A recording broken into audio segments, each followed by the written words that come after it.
How are we doing? Chemistry 240, Organic Chemistry 2. Welcome back. Now we are meeting for our next lecture, chapter 19, about aldehydes and ketones. This particular chapter is about carbonyl compounds. This will be, as we know from the functional groups, right? So there are many types of carbonyl compounds. These are only, the carbonyl group is the one that has a C double O, right? COO comes in different versions. So one of them, two of them are aldehydes and ketones, right? But remember that the carbonyl group really comes as carboxylic acids, esters, anhydrides, amides, I'm missing few. Acyl halides, right? We saw acyl halides in the previous chapter in aromatic substitution when we were trying to do field crafts, right? So we have a lot of experience so far with COO groups, okay? But in this particular chapter, we will focus only on the chemistry associated with aldehydes and ketones. Aldehydes and ketones, they will be the formal carbonyl compounds, because they only are either attached to carbon or hydrogen, which are the conventional atoms for organic compounds. The other functional groups will be all encapsulated in the next chapter. Chapter 20 is about carboxyl groups and derivatives, right? Carboxylic acid and derivatives. In that family, we have the esters, amides, anhydrides, acyl halides, and of course, carboxylic acids. We will also make a parenthesis with nitriles. Nitriles are also or derived from carboxyl groups, so that's why they will also be included on chapter 20. Okay, so chapter 20 is going to be a lot of reactions. Okay, I'm just telling you right now that chapter 19 is mostly mechanisms. We were going to learn many mechanisms for in aldehydes and ketones, whereas the chapter 20 is less mechanisms, way less mechanisms, but we have a lot of reactions because we have to study the reaction for each of those functional groups I just mentioned. Okay, and then chapter 21, which is the end of the, right, is the last chapter we cover in this course, is about alpha hydrogens of aldehydes and ketones of carbonyl compounds. So that's going to be like a subdivision. It's a different type of chemistry. It's not really the chemistry involving the COO group. It involves the alpha hydrogen group, right? So let's get started with aldehydes and ketones. Aldehydes and ketones here are, right, I mean, I'm reintroducing you to these functional groups. Here we have the aldehyde, here we have the ketone, right? COO. Remember that the COO group is highly polarized, right? Because of the electronegativity of the oxygen. There is a delta minus on the oxygen, delta plus on the carbon. That really is the justification or the reason why aldehydes and ketones are reactive. It's because of the polarizability of that particular group, COO. Aldehyde, the difference between aldehyde and ketone is aldehyde has one hydrogen and then ketone has two alkyl groups. It doesn't have to be alkyl, it can also be an aryl group, like for example, acetophenone, right? Acetophenone, you guys can see that it has an aryl group next to it. You can have a vinyl group, right? Vinyl is a double bond, just like a simple alkene next to it. Really decrease any carbon chain, right? So I should better say like a ketone would be any carbon chain on this side and any carbon chain also on the other side. Aldehyde, no. The aldehyde, you guys need at least one hydrogen, okay? One hydrogen should be present in the aldehyde to be considered an aldehyde. Professor, if we have two hydrogens, is that still an aldehyde? Yes, that's still an aldehyde, but that is called formaldehyde. Formaldehyde has different properties that we are really not covering in this chapter. I mean, technically we can use it as an aldehyde, but it has other chemistry. So it is an aldehyde as a you look at the structure. But let's say that the aldehydes, they need a carbon side chain and then also a hydrogen, right? A hydrogen side chain, all right, on the other side. Example for aldehydes, here you see the first line here, this first row, we see vanillin, we have cinnamaldehyde, we isolated that in the lab. Carbon, benzaldehyde, that's one of my favorite compounds, benzaldehyde. And then ketones, we have at the bottom acetone, we use it for cleaning, nail polish remover, for a lot of organic solvents, for, for paint, hardware store, they have a lot of acetone. All the products that are finishes or things to cover the wood, yeah, definitely they will also contain some acetone inside. It's a very good solvent. has a medium polarity, medium high polarity, and evaporates pretty quickly. So you don't need to wait for it, too long for the acetone to dry. Acetophenone is an aryl ketone. Aryl, right here, you see the benzene ring, that's the aryl part. Benzophenone is a very heavy ketone, has two aromatic groups. Progesterone, right, that's a hormone, and testosterone is another hormone. So here we have a ketone is right here, and here you have a ketone. This ketone actually, I would call it like alpha beta. It's a conjugated ketone. You see this ketone is conjugated ketone, and testosterone is also conjugated ketone. They look very similar now. Now that I look at them very closely, the only difference is that here you have an additional ketone, and testosterone doesn't have a ketone. Yeah, well, has an alcohol, which maybe makes it more soluble in water. Testosterone. All right. So here there are some ways how to synthesize aldehydes and ketones. Many of them we have already studied them in alcohols, yeah, and also chapter 8. Ways how to make aldehydes. So here on this side of this slide, you guys have PCC, partial oxidation of primary alcohols. You can get aldehyde. Aldehyde can also be obtained from ozonolysis, right? Ozonolysis of alkenes. That is, of course, with a cleavage on the alkene, on the double bond side. You cleave the double bond, and then, yeah, you get two aldehydes. But remember that the alkene should have at least hydrogens, right? Hydrogens available, so you retain the hydrogen on the aldehyde. Then last, known way how to, make aldehyde, we have hydroboration on alkynes. Remember, hydroboration on alkynes is an anti-Markovnikov addition to the alkyne, and then the COO will be added to the last, right? In the case of a terminal alkyne, you will add the aldehyde to the last carbon, right? So there is no cleavage here. You retain the number of carbons. The ozonolysis, you lose carbons, right? Because we are cleaving at least one carbon, it has to be lost. Whereas the oxidation is also you retain the same number of carbons. Okay. For ketones, we have oxidation of secondary alcohol. You oxidize secondary alcohol with sodium dichromate, sulfuric acid, and water. You get a ketone. That carbon becomes now a COO. The same product can be achieved in the presence of PCC. PCC also oxidizes secondary alcohols to ketones. Okay, so here they did not mention it, but you can also use sodium dichromate and PCC. Ozonolysis, yeah, we can also do ozonolysis of alkenes, but this time you have only carbon side chains, right? So the substituents of the alkene should be RRR, so carbon side chains. In the case for the aldehydes, no, you need at least one hydrogen. That's the one that's gonna be then. This one is going to become the aldehydic, right? The aldehyde, the aldehydic hydrogen. Okay, so ozonolysis, that one gives you cleavage.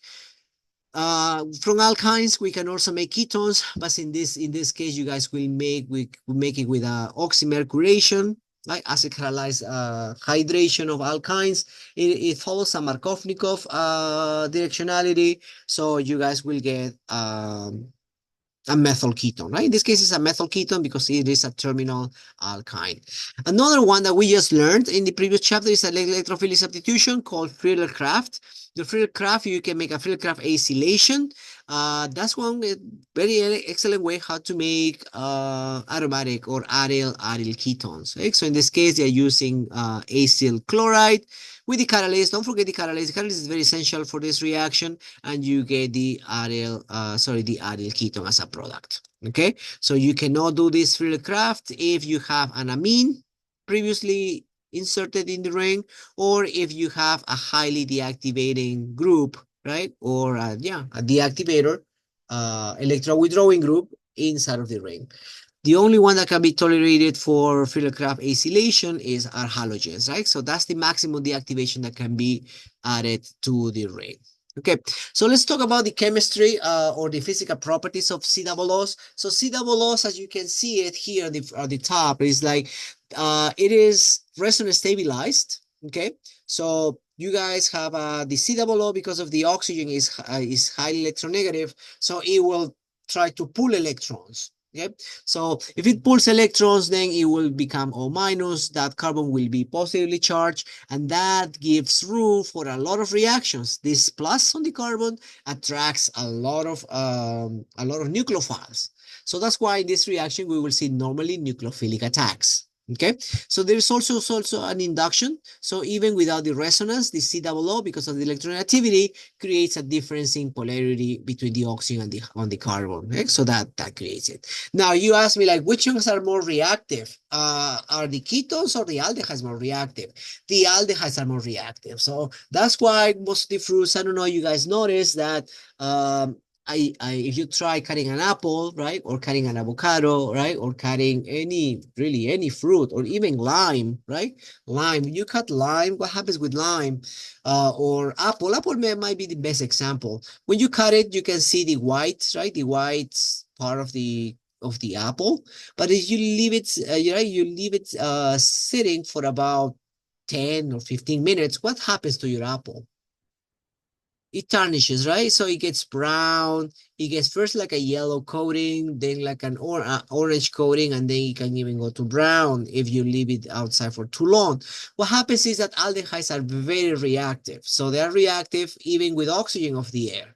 So you leave it outside, well, then don't, it will definitely oxidize. Aldehydes oxidize to carboxylic acid. So technically the apple will taste even more sour because now you're making it a carboxylic acid. Okay, so that's a very important reactivity, and then the reason is because of the electron donating groups, the electron donating stabilization from the side chains. Okay, so I'll explain it that better with my camera. Okay, so if we recall from the previous chapter, we have electron donating groups, right? So this electron donating, you guys have alkyl, right? Alkyl groups as electron donating, and you have also phenyl, the phenyl ring, the benzene ring. So what happens is that this particular groups, let's say CH3, COO, that's acetone, right? And I will do acetaldehyde. And I think it's for you guys time to know what we call in chemistry hyperconjugation.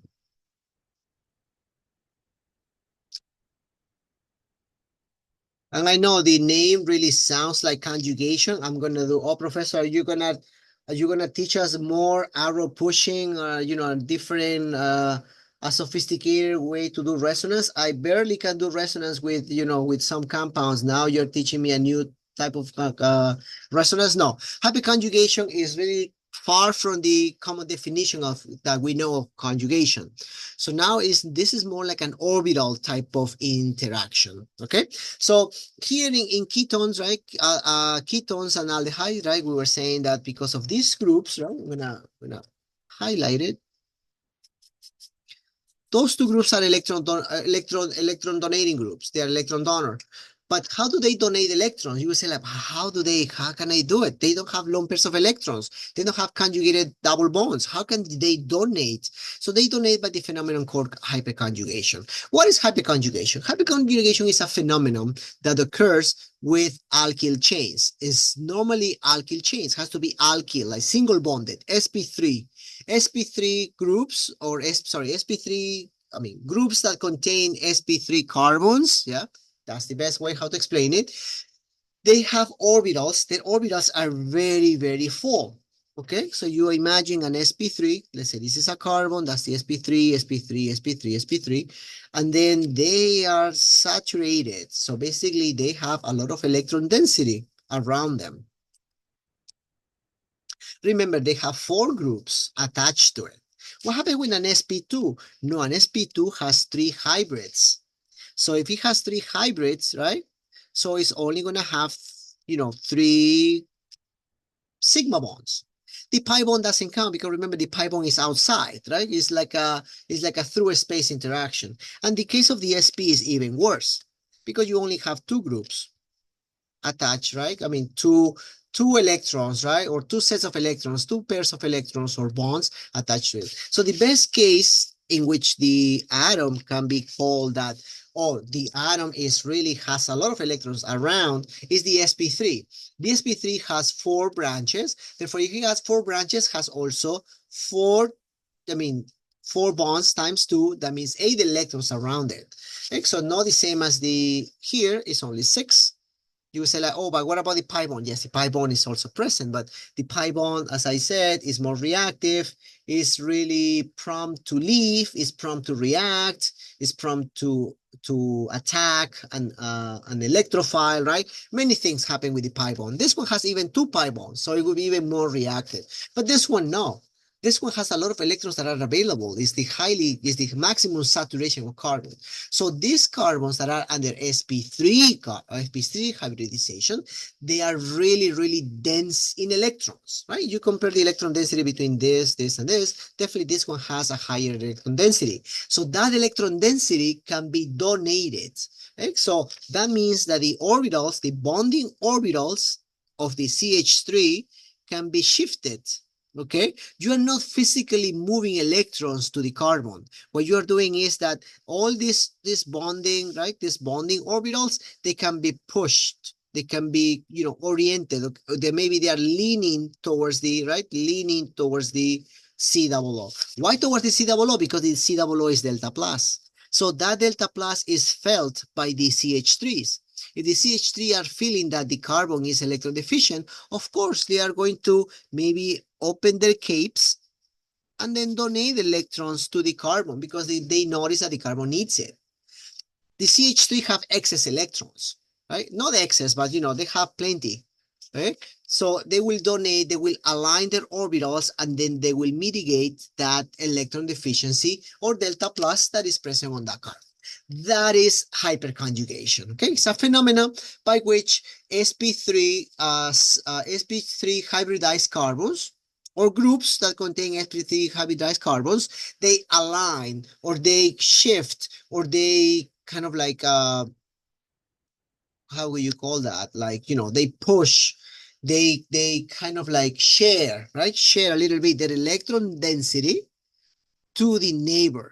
Okay, it has to be with the immediate neighbor. You cannot do hyperconjugation with a group that is 10 atoms away. No, the hyperconjugation happens with the immediate neighbor. It is kind of like what happens in conjugation in resonance, right? But in resonance, you are physically pushing electrons. You are giving your pi electrons to your neighbor. Here, you are not giving any pi electrons. What you're giving is your electron density, your sigma cloud, your single bond. You are aligning them to your electron deficient neighbor.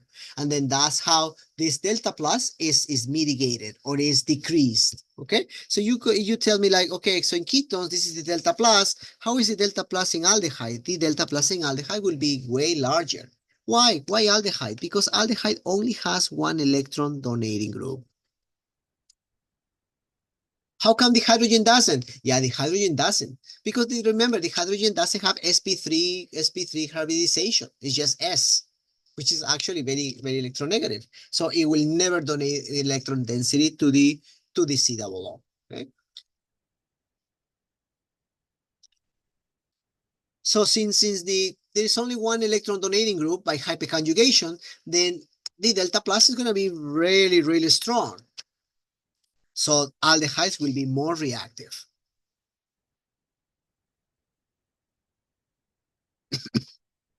Okay, so if they ask you in a quiz on an exam, why are aldehydes more reactive than ketones? Because they only have one electron donating group.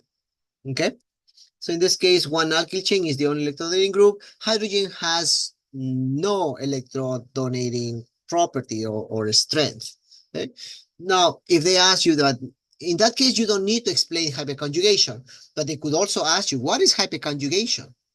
And how is that helping to the stability of ketones? That's a different question. And in that case, you should be able to answer about hyperconjugation. Okay, so hyperconjugation is really not like a physical, shift of electrons. It's basically like you're changing the angle, right? The orientation of your sigma cloud to decrease the delta plus, right? Or the electron deficiency of an adjacent group. It has to be your immediate neighbor for to be called hyperconjugation. Okay, great. So here, that's what it means here by these two arrows that you see on this side, right? So on this side, you guys can see two arrows. That is meaning that means that you have two hyperconjugation, right, effects one from each of the R groups. Here is only one. Here has only one electrodonating alkyl group that stabilizes the partial positive charge. Yeah, that's true. Now, the carbonyl group is an sp2. It's an sp2 hybridization, right? We're talking about the COO, and it's trigonal planar, right? As in any attack, I mean, sorry, as any atom at trigonal planar, it has two faces, right? So I'm gonna open my camera so you guys can see it, right? So it is like a coin. I don't have a coin right now, but to the two sides of the coin. Coin. Not that I need a coin. I don't see a coin. All right. Oh yeah, here. I don't know what is this, but I just found it.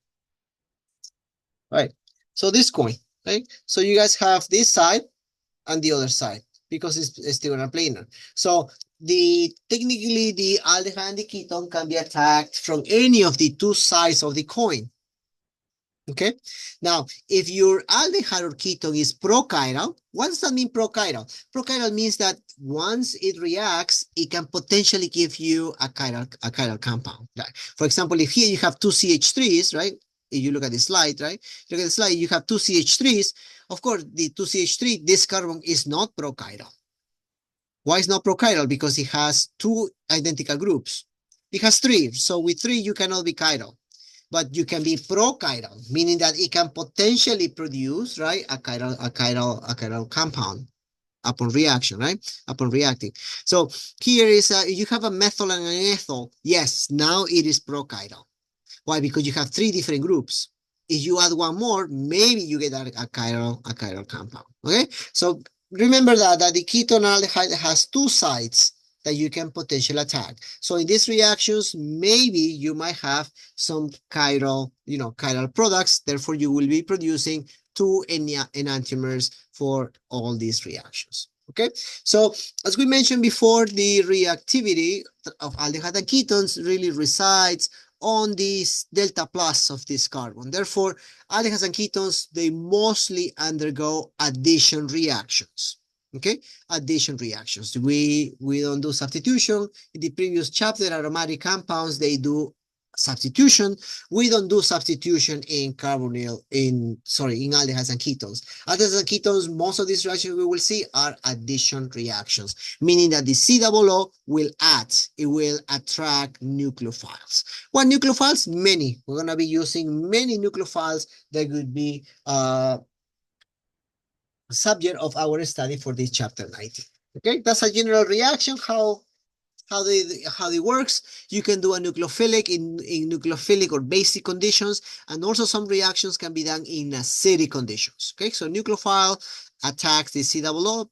The COO has a delta plus, therefore it will attack, take it, and then you attack with the new nucleophile, right? The nucleophile, this is a proton transfer. The proton transfer to neutralize the O minus. And you have it in acidic conditions. Now you start by protonating the COO. The COO will encourage, right, the polarizability of this carbon, then the nucleophile will attack and you obtain the same product, okay? So these addition reactions, in the majority of the cases, right, I will tell you in which cases not, it can be done in both acid and basic conditions, right? Basic or nucleophilic conditions, let's say it like that. Okay, hydrates. This is the very first one, and I want to do it. I mean, it's the beginning. It's kind of like the introduction for the reactivity of aldehydes and ketones. And we need to know this mechanism, by the way. Okay, hydrates. From the synthetic point of view, hydrates are not that helpful, but it's a good starting point for us to learn about the nucleophilic addition to aldehydes and ketones, okay?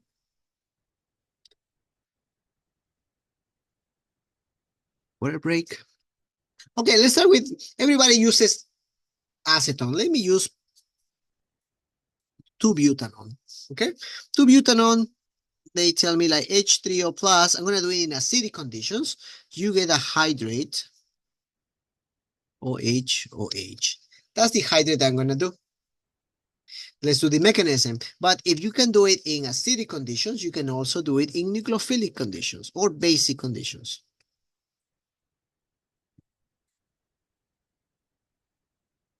But remember that this is only a catalyst. The acid will only work as a catalyst, and you will get the same product. All right. Okay, so let's do the mechanism for the first one, the acidic conditions.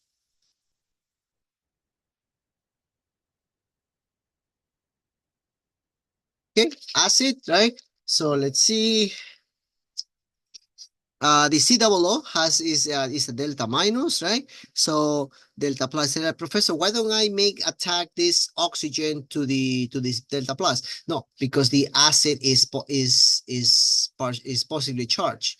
It's positively charged is never gonna get close to the delta plus, right? So the delta minus is the one that has to interact with the acid. Okay, clean, clean.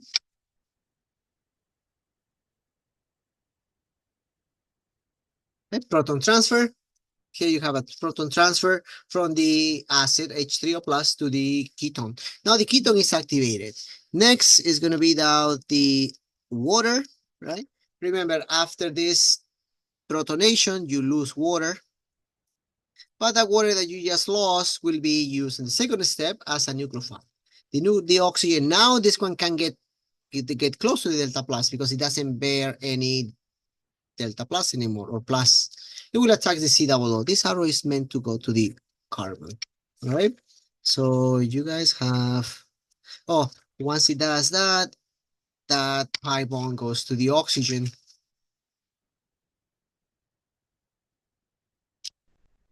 Now there is no more charge, but here you guys have the oxygen plus. Because the water got added, right? Is doing addition as a whole water, not only the OH, it doesn't break. It adds as a water. The water gets added completely. And now you guys have to bring another water. Why? Because this is not my product. My product I'm expecting is this one with two neutral OHs. I don't have two neutral OHs. I have an OH protonated. So I have to deprotonate, right? Do a last proton transfer. This one attacks the H, and this one goes to the oxygen. Okay? So the product would be OH, OH plus H3O plus, which is my catalyst, right? That works perfectly, catalyst. Good.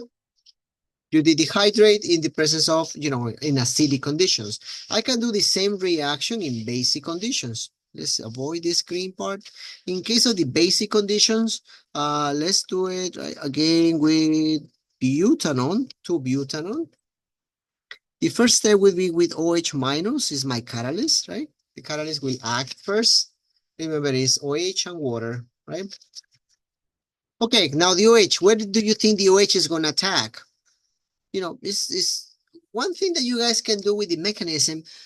Mechanisms, they were not figured out by wizards, right? By visionaries or by witches. No, a mechanism was really created based on like, okay, so let's put this in front of this. Who reacts? Is the reality, right? This one is delta plus, delta minus. This other has a plus or a minus. Of course, it makes sense. So the scientists, the organic chemists, they came up with some logic steps.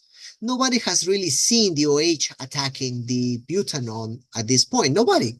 Because we haven't evolved, haven't evolved that far to have microscopes that can see real-time reactions. No, all what we do is just based on the properties of butanol and based on the properties of OH, we come up with a logic sequence of steps.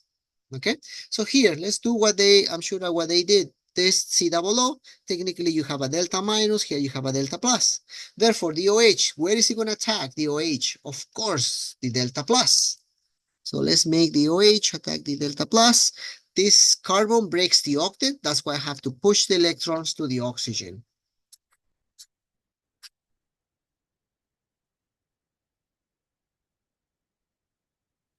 O minus, right? Gets into O minus.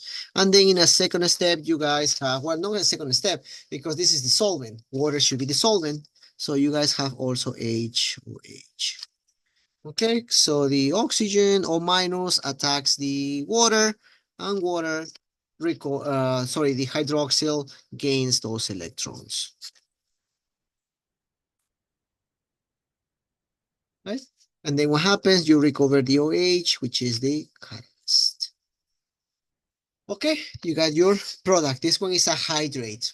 So does that happen spontaneously for my ketones and my aldehydes? Yes, if they're in water and they are like in a slightly acidic or a slightly basic environment, yeah, they will form a hydrate. Oh, something that I forgot is that all these reactions are reversible. Okay, they are reversible. That means that the hydrate will go, it will be in equilibrium between the hydrate product or the double O, right? Or the ketone. Great. Good. How do you like it so far? Hopefully you do. All right. They did it here with acetaldehyde, OH, exactly the same steps. Okay, so it's more than 99%, but you see that it's in equilibrium, right? Apparently the keto form prefers the ketone, right? You see the equilibrium, the difference in equilibrium. Aldehydes, they do like to get hydrate in acidic or basic conditions. Whereas the ketones, no, the ketones, they prefer to stay as a ketone, not as a hydrate. But if you have the reaction, yeah, definitely, you will have to do the chemical reaction. Acetals and hemiacetals. This is a very important reaction, and we will use it a lot as a protecting group. Remember protecting groups, guys? For alcohol, we were using TMS, right? TMS chloride was used for protecting groups for alcohols. Here for aldehydes and ketones, we do acetals or ketals as protecting groups. Okay, so what is the reaction, or what is an acetal or hemiacetal? Hemiacetals are really new functional groups. They are not in the list of our conventional functional groups because they are not like that prevalent. Well, they're prevalent in sugars, carbohydrates, right? But in synthesis, pharmaceuticals, they are not like that present, okay? So that's why maybe they have left these two functional groups on the side. They are underestimated, but they're very important, and they are also very easy to make, okay? So hemiacetal, as you can see, hemiacetal is like half of an acetal, okay? So here we have a ketone, here's acetone, with two alcohols. Okay, so here's two alcohols. So when you do the reaction between a ketone or aldehyde with two alcohols, of course, the two alcohols are not going to be added at the same time. You do like a step by step, alcohol by alcohol. You can add one alcohol at a time. When you add only one alcohol, it is a hemiacetal. If you add the second alcohol, now you're in front of an acetal. Okay, so the acetal is really, what is an acetal? An acetal is really a diether, but they are a diether that are connected to the same carbon. That's an acetal. And an hemiacetal is a ether alcohol. What is the different? What is the requirement for this ether and this alcohol? They have to be attached to the same carbon. Okay, so we are going to be it's an equilibrium reaction, so that's why you can go back and forth between the acetal version and the keto, the free keto form, and well, the hemiacetal will be in between. And here it tells you how it can be used as a protecting group. See, the ketone is here present.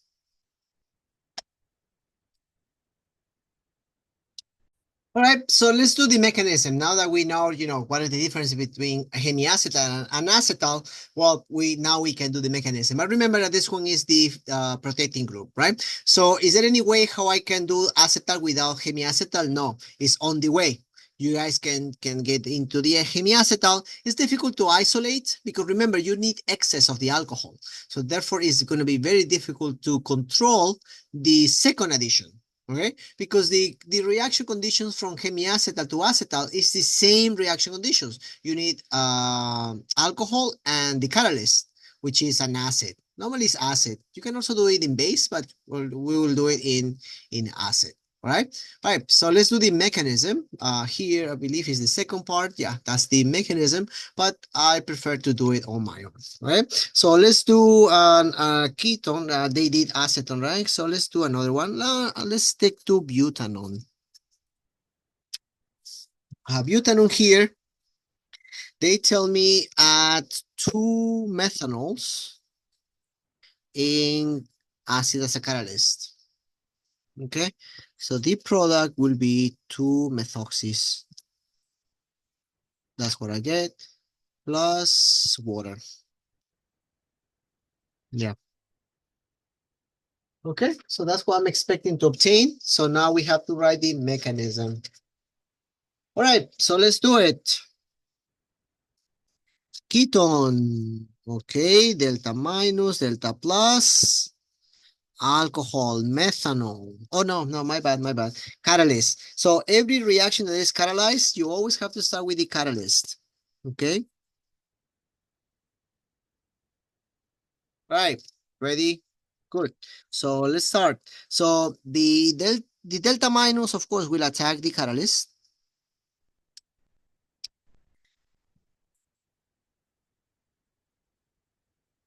Okay, the ketone gets protonated.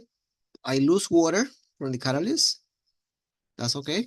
And now comes in the alcohol, because the alcohol is my nucleophile. Remember, it's abundant. Why is this water not the nucleophile? Well, it's not the nucleophile because this one is catalytic amounts. You only add 1 drop or 2 drops of the acid. Here, you add a lot. Like it's a solvent. Most of the time, it happens to be the solvent, methanol. Okay, so let's see. Right, so let's continue. The attack would be the alcohol, right? The alcohol is going to attack the carbon and then pushes the electrons towards the oxygen. This OH gains neutrality, right? The OH is neutral now, and now the alcohol got added. I need to deprotonate it, right? Because that's not, you should never produce a compound, even if it's an intermediate that is protonated. So I have to deprotonate it with something. Well, let's recover the catalyst. My catalyst, right? Water, I have it in the medium. Bling, bling. I recover the catalyst, and then this guy got into a hemiacetal, right? You see, guys? So I produced the hemiacetal. Only one alcohol got added. I'm supposed to add 2 alcohols, right? 2 alcohols to produce 2 ethers, which is the acetal. But the first step is the hemiacetal formation. So this is what we call the hemiacetal.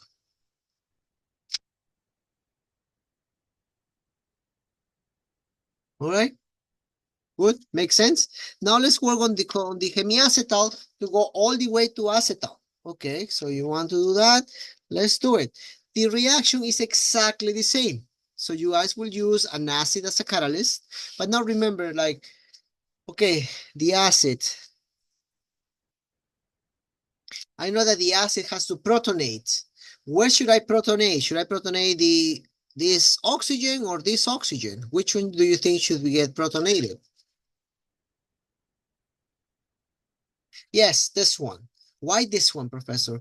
Because remember that my final product has 2 alcohols. Sorry, the 2 alcohols, the 2 OCH3s. So I cannot protonate this one. I need to retain it. If you protonate something, is to lose it. So if I want to lose the OH, well, I have to protonate the OH because I want to lose it. I want it to become a good living group. The only way how I can make it a good living group is by protonating it. I'm not going to protonate this one. I don't want this one to leave. I want this one to stay because I have these 2 of them. So I need to retain it. I need to lose this one. All right. So let's do it. The alcohol, right? The alcohol takes the hydrogen from the catalyst.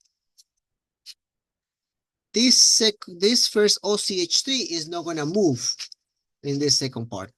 So OH 2 plus, right? It got protonated, and then of course you lose water.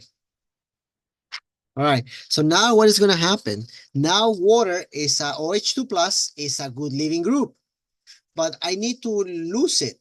Okay. So you need to lose it. Then there is a resonance stabilization here that's going to help you to do that. Who is going to help me? This guy. This lone pair from the OCH3 will help to lose that water. Okay, you lose water and you guys get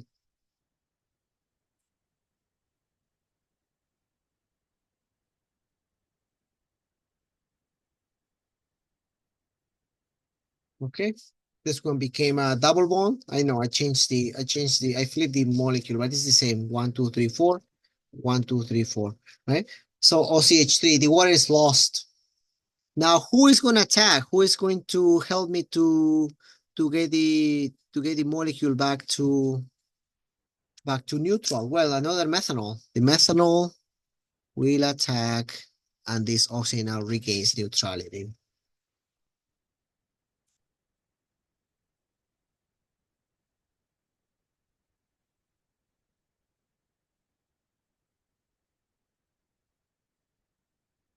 Good. You will tell me this is the longest mechanism I've ever written. Yes, it's the longest mechanism that you guys are gonna write.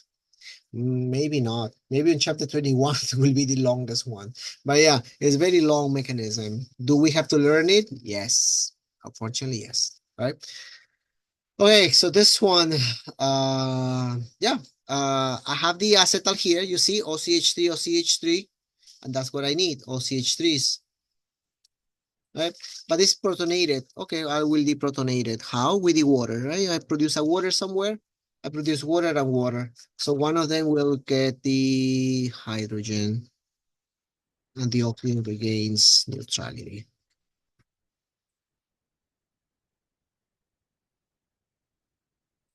Was catalyst and water. Okay, those are my two products from the acetal, and this one is an acetal. To be honest, I read some at least for this textbook now that I check really all the slides. They call it hemiacetal and acetal. Back in back in my days, they used to call it hemiketal and ketal. Okay, what is a ketal hemiketal? That is if your product comes from a ketone. And acetal if it's from an aldehyde. But apparently they change everything and then everything is under hemiacetal acetal. So they call it hemiacetal acetal even if it's coming from an aldehyde or a ketone. Right? So that's what we saw from the slides. But before you might read somewhere, right? So that ketal and acetal. Ketal should be coming from a ketone, and aldehyde produces acetals. Okay? But again, apparently, the terminology has changed and everything is in the same bucket, right? The same bucket which is hemiacetal, aldehydes or ketones make it, and acetal, aldehydes and ketones will make it. Okay, so are there any limitations for the reaction? No, no, it's just an aldehyde. It has to be a ketone or an aldehyde. Yeah. If you tell me, Professor, can I do the same reaction if I have a carboxylic group? Here I have a COO. Can I do an acetal hemiacetal? No. You cannot do acetal hemiacetal on carboxylic acid. It has to be aldehyde. It has to be a ketone. Only. And it's reversible. Okay. So now, how do we use this acetal as a protecting group, right? So protecting groups, let me write it here.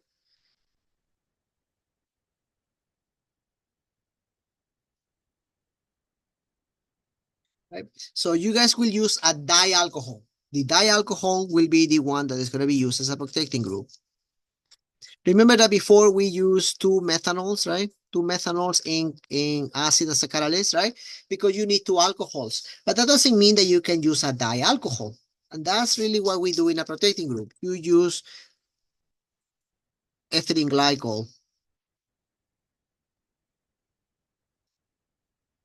Ethylene glycol is a dialcohol. It's an ethanol. It's an ethanol with another OH. So you use the first step. I'm not going to do the mechanism because that one you will see it in one of the all quizzes, all exams. I asked this question, like how to do the mechanism for the protecting group, right? The protection of this compound. Okay? The hemiacetal would be 1OH, right? And then you anchor the first alcohol. The first alcohol will be added, right?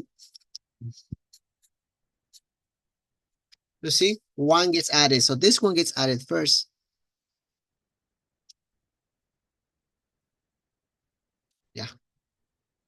That gets added first.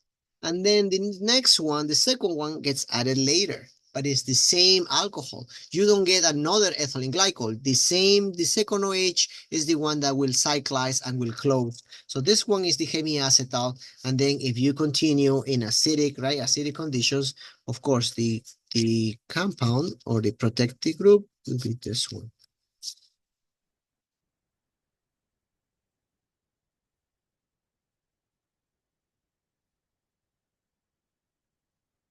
You see it, I mean, it actually looks like, I don't know. I don't know you guys still guys watch The Simpsons, but it really reminds me a lot to Bart Simpson. This type of the big eyes and that square square forehead. Yeah, definitely looks like it. But that's where you protect. That really looks like eyeglasses, right? A little bit, but it's the protecting group for the aldehyde and ketones. Okay, so for example, you tell me, can I protect benzaldehyde? Yeah, you can protect benzaldehyde. You protect benzaldehyde. What happened with benzaldehyde? Well, the benzaldehyde will stay, but here, this carbon is the one that's going to get the eyes, and then close it. Okay, that's the protected version of it. Okay, makes sense, right? And then you protect it. Oh, how do you deprotect it? For deprotection, you guys have to use a little bit more concentrated acid, H3O plus concentrated. That's really how you guys are going to uh do the reverse reaction. It's like catalytic amounts one way, more concentrated amounts the opposite way. Okay, that's always how we play with the reversible reactions. Catalytic, that means like a very little, and then to the opposite side, you actually use more concentrated. Okay, so it's reversible. One challenge that I'm going to take advantage right now that we are starting with this acetal and hemiacetal is the reversible, right? So let's say that they tell me, okay, so this compound is an acetal. Please,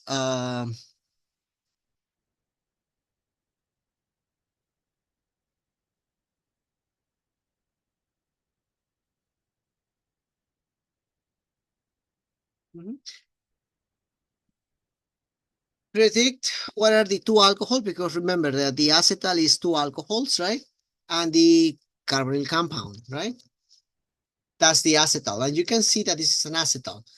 OR connected to the same carbon. So this is an acetal. So they can ask you like predict, right? Or go backwards, disassemble this acetal, and then tell me the identity of the two alcohols and the carbonyl compound that produce. Okay, so to do that for you guys is very simple. So you guys have to identify your acetalic carbon. This one is your acetalic carbon. The acetalic carbon is the one that is connected to the two oxygens. And then what you guys have to do, to be honest, is just cleave that oxygen, cleave off this oxygen, and then you guys will have your three segments. This one will be one alcohol, this one will be the other alcohol, and the leftover should be your ketone. Okay? Right? So it looks like Mickey Mouse, right? A little bit. Right. So that's how to proceed with these reactions, right? Make sense? So in that case, one of my alcohols will be this one, isopropanol, yes. This one is only one carbon, methanol, correct?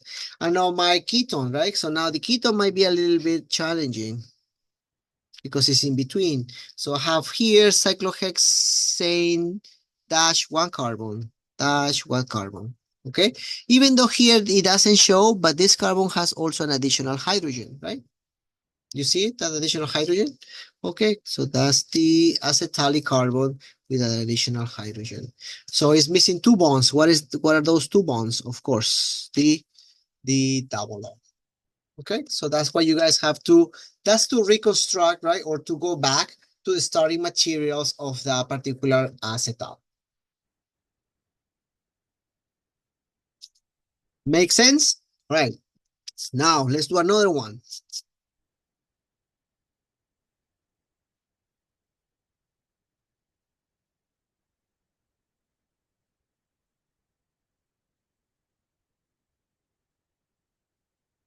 Mhm.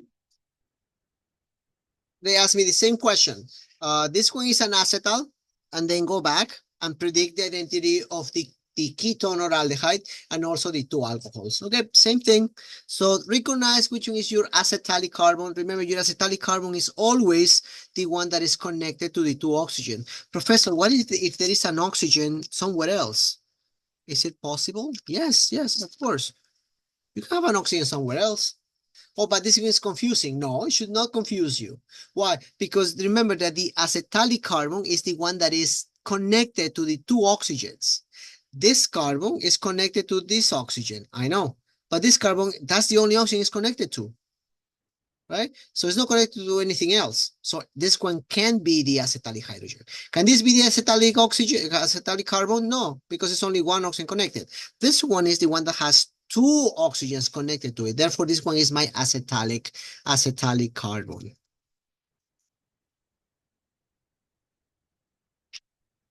In sugars, that carbon is called the anomeric carbon, sugars. Okay. But here in smaller, this is not a sugar, therefore we call it the acetalic carbon. Okay. So, but in sugars, you guys will hear that the word anomeric. Okay. I'm sure that you guys heard about the word alpha sugar, beta sugars, right? Alpha glucose, beta glucose, right? So that is a property of the anomeric carbon, how it works. All right, let's go back to our point, our here. Let's break the O's, right? Break the O's. And then you guys will get the ketone. Let's get the ketone first. Apparently the ketone seems easy. Single oxygen, single branch, anomeric. Sorry. Acetalic. This one has a hydrogen that I didn't write, but it should be there. And then therefore here it has a double O. That's my first one. What about my alcohols? Well, the alcohols, technically there should be two, but did you see those two alcohols are interconnected? So that means that they are actually one single alcohol. How many carbons in between? Two, one, two, three. Okay, I have three carbons. Good, that's it. That's my starting material for this particular compound.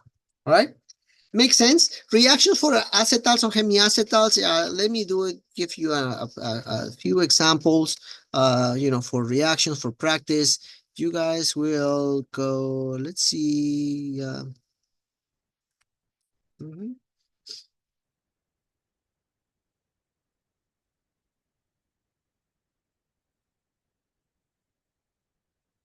How to write the product without going through the mechanism, because you say like, Professor, the mechanism is too long. I don't want to do the mechanism to find out how to write the product. Yeah, if you don't want to find out how to write without to skip the mechanism. So you guys find out what is your acetalic carbon. Of course, the acetalic carbon is always going to be the ketone or the aldehyde. In this case, the aldehyde. So that I don't touch. The C double O is the one that's going to be lost. Okay. Anything else remains the same. That's the one that's going to get lost. Now, instead of that double O, I will put the two alcohols that I have. One alcohol is cyclopentanol, and the other alcohol is also cyclopentanol. And that should be your product. Okay, that's it. In this case, we're using the same alcohol, but sometimes they can give you two alcohols, which is fine. There is also an intramolecular reaction. Remember, we discussed that at some point. The intramolecular reaction is that in some cases, the ketone or aldehyde contains the alcohol inside. You see this? There is a ketone and also an alcohol inside. Can I technically produce a hemiacetal or acetal? Yes, of course. In this case, I only have one alcohol. Then the product will be a hemiacetal. But if I have a dialcohol, of course, you can also produce the acetal. Okay, so in this case, well, the reaction, I'll show you for this one, I'll show you the mechanism. Actually, we'll show you the mechanism a little bit faster because it's just a repetition. I'm emphasizing on this reaction a lot because it's the beginning. You will notice that the next reaction, which is imine and enamines, they are very similar to this reaction, okay? So maybe for imines and enamines, I will go a little bit faster. All right, so ketone right here, protonated, and also, to be honest, I love these mechanisms to do. I can spend, one full semester just in chemistry of aldehydes and ketones. All right. Protonate. Now I should bring in the alcohol, right? But I don't have external alcohol. That's all I'm giving. I'm only giving these things. I'm not giving any alcohol, in addition to this. So I have to use the alcohol that is given in the same molecule. Okay. Oh, professor, what happens if they tell me here methanol? Remember, you always have to do intramolecular. This one is called intra. Intramolecular means that the same molecule has a reagent. The same molecule has your nucleophile. Then you have to start with that one. Why? Because it's faster, right? It's like my two fingers can touch, right?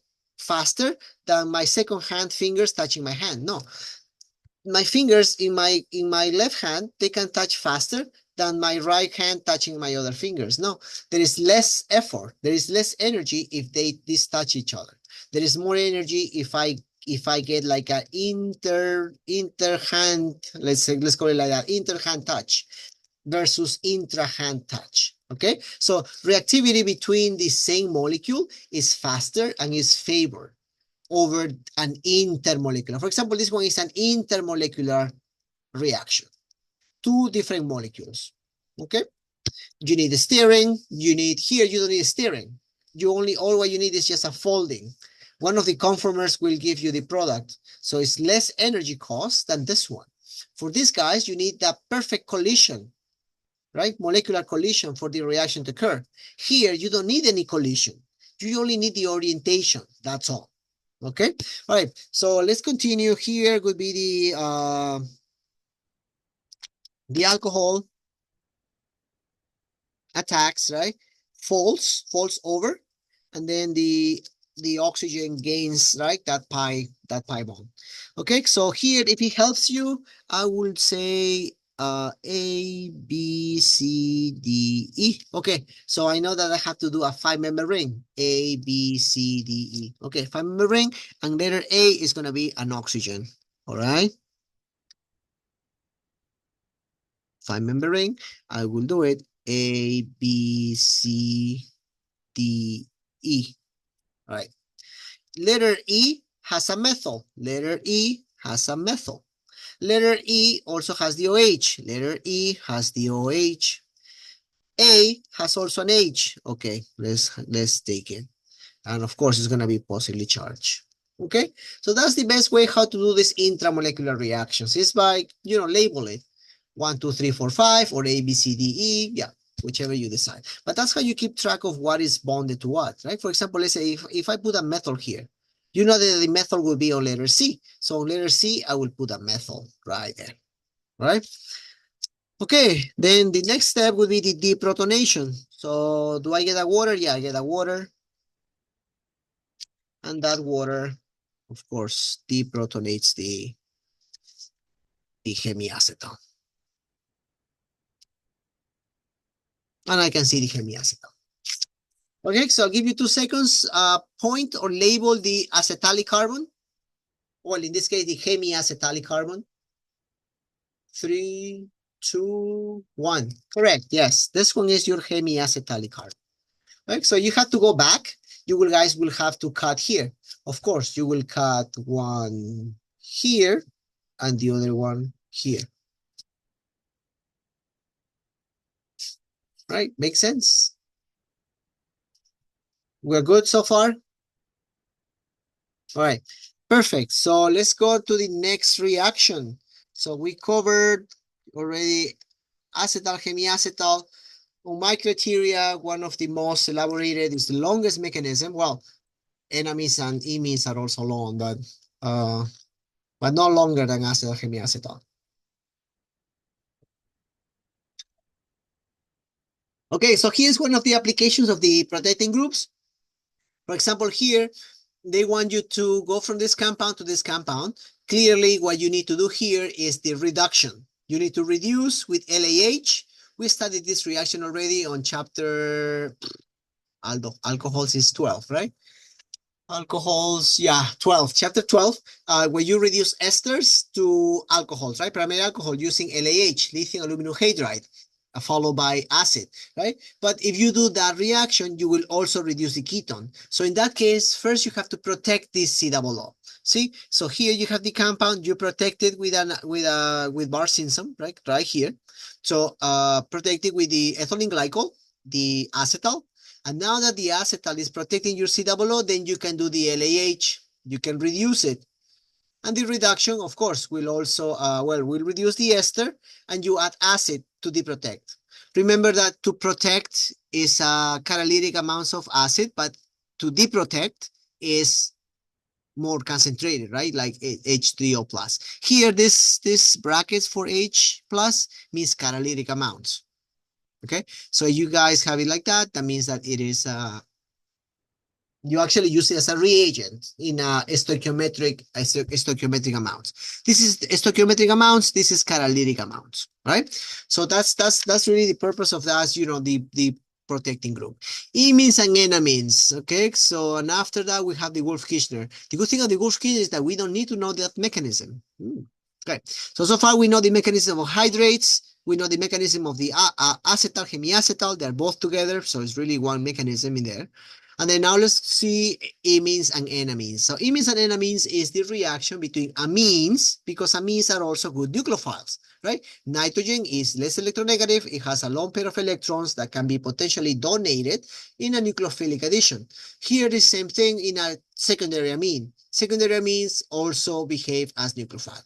What about tertiary amines? Can we do tertiary amines? No. We cannot do tertiary amines because tertiary amine, they don't have the hydrogen. We need hydrogens. We need the nitrogen to have a hydrogen because it is used for stabilization purposes. You will see how the hydrogen stabilizes the compound. So you need to have a removable hydrogen in the amine for you to form for you to do an addition reaction to carbonyl compound, right? Clear? Right. Primary amines give you imines. Secondary amines give you enamines. Clear? Okay. So there is a mechanism for imine formation, mechanism for enamine formation. I'm just going through the slides just for you to see them, but of course I'm not gonna leave you alone. We will do it together. I told you already that I love these mechanisms. Okay. Let's cut it. Okay. Which imine? Now let's use a white one. New one. All right, so let's see, which ketone do you guys want now? Let's use pentanone. Sorry, cyclopentanone. Cyclopentanone, and then we're using a primary amine. Which primary amine do you guys want? Think of any. Propolamine, okay, propolamine. And propolamine, right? And propolamine. Oh yeah, that's something I'm taking advantage of that. And propolamine. What does that mean, that N? Is that a number? No. N, whenever you see the letter N, that means that it's a single chain, meaning no branches. N, let's say N-butylamine. N-butylamine means that the butyl is straight and you have the amine. 1, 2, 3, 4. N-propolamine. 1, 2, 3, amine. N-pentolamine. The pentol is a straight chain with a nitrogen.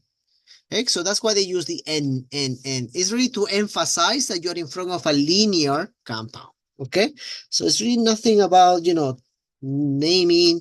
Do you have to use that N when you name something? No. It's just normally used for assigning or for identification purposes. But really for naming rules, the IUPAC, no, it doesn't really demand to add the N, that particular label.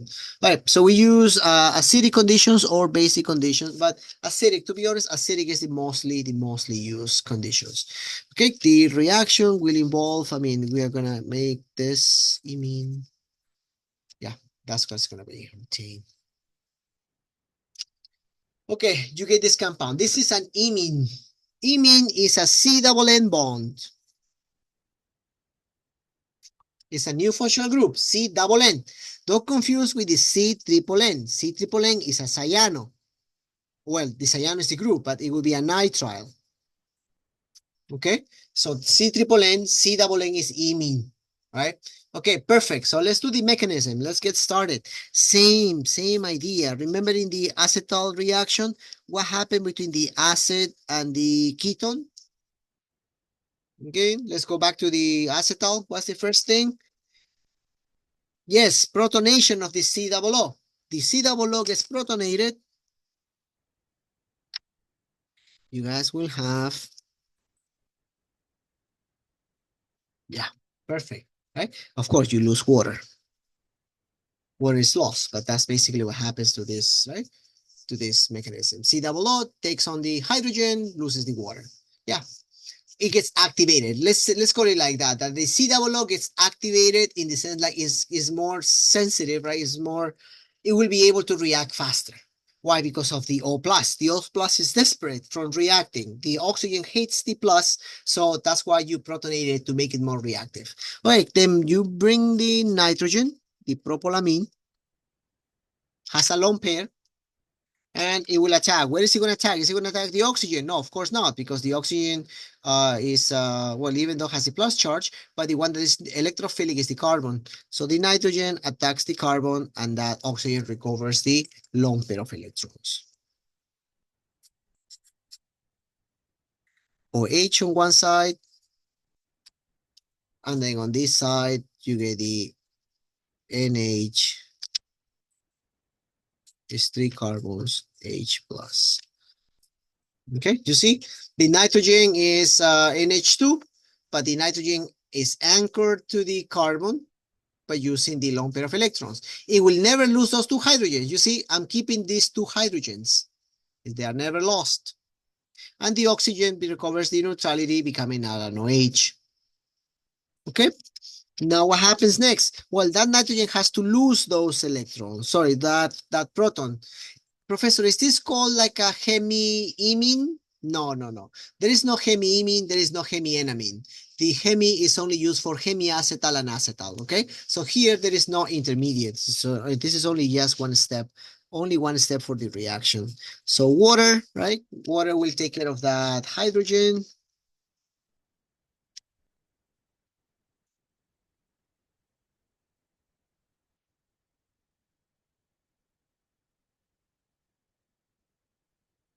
Okay, that's what I get after protonation. What happens next? Well, I need to lose this OH, right? Because my product doesn't have any oxygen. My product is just nitrogen. Okay, so how do I make this OH a good living group? You guys tell me. Correct. With acid, right? Do I have acid? Yes, I have acid because I just formed the acid here, right? So H3O plus. The same H3O plus will be used for this other reaction.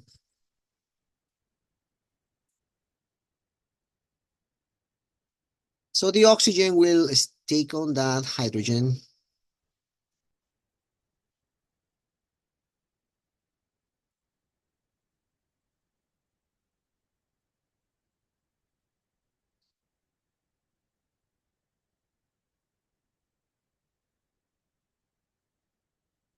Okay. It took that hydrogen. Now it's OH2 plus, right? So now I need to lose that water. Who's going to help me to lose that water? Same way as you help the acetal. Remember who helped you to lose in the case of the acetal? Remember how do you lose that water? The oxygen was pushing down those electrons to form a double bond to lose that water. That's exactly what will happen here as well. The nitrogen will help me to lose that water. I need that water out. Right? Pushes down, right? Comes down, pushes out. I lose a water, and then I have this compound. Now,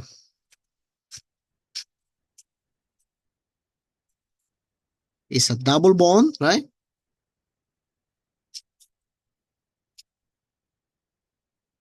Plus, the nitrogen becomes plus because the nitrogen now has 4 bonds. Remember, nitrogen with 4 bonds is positively charged. Nitrogen with 3 bonds is neutral. So this one has 4 bonds. Okay, so I need to get rid of that hydrogen. Who is going to help me? Of course, the water that you just lost.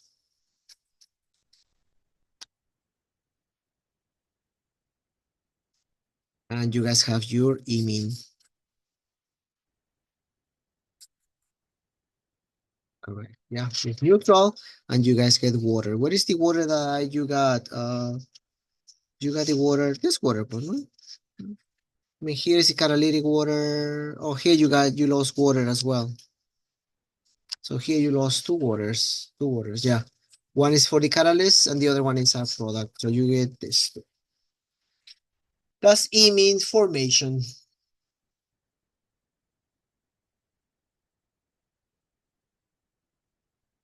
Good.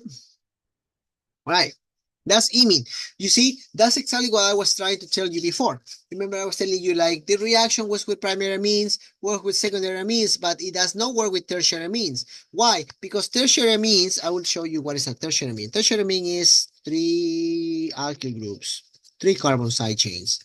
That's a tertiary amine. Tertiary amine doesn't have a hydrogen.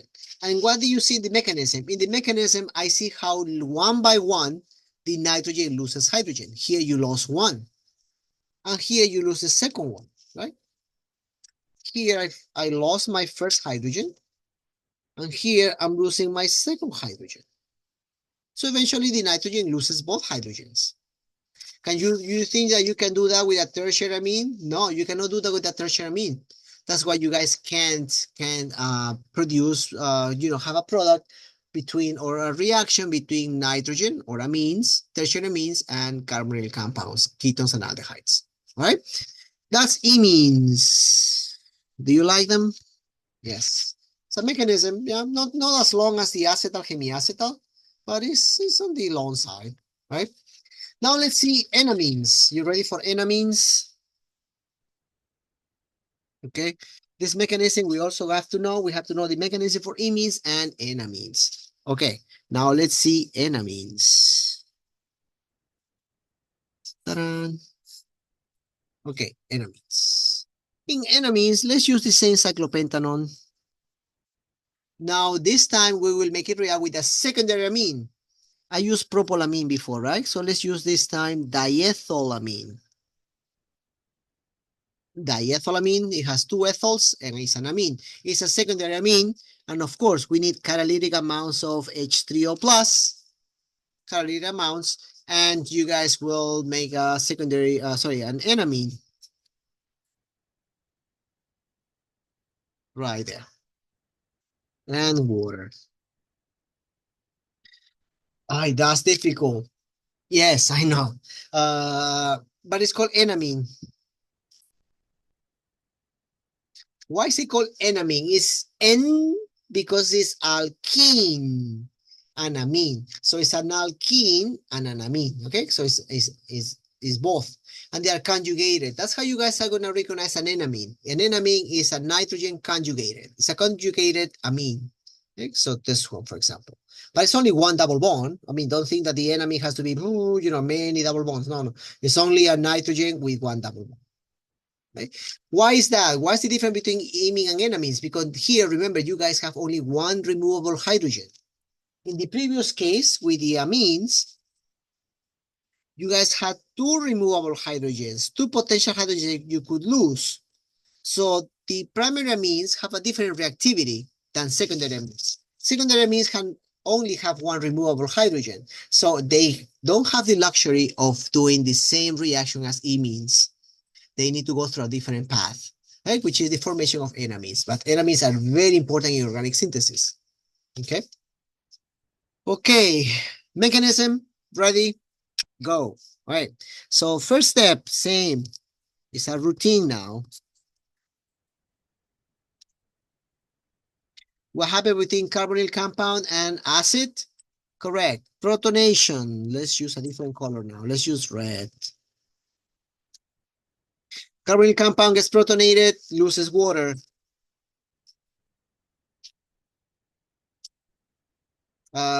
Protonates.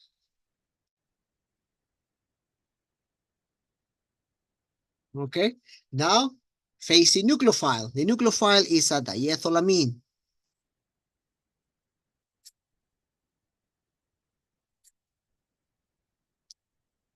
Okay, diethylamine, right? Attacks where the carbon pushes pi. Next, I'm gonna change for space issues. I'm gonna change this carbon to this carbon, okay?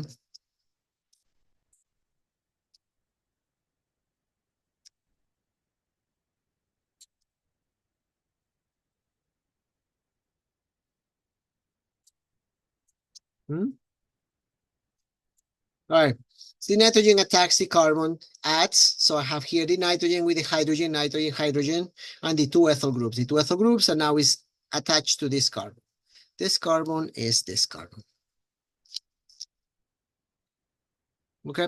Now I need to lose that hydrogen. Yeah, who's gonna help me to that for that? So the water, of course, right? I lost the water. That water will help me to eliminate that, right? Now the nitrogen recovers neutrality.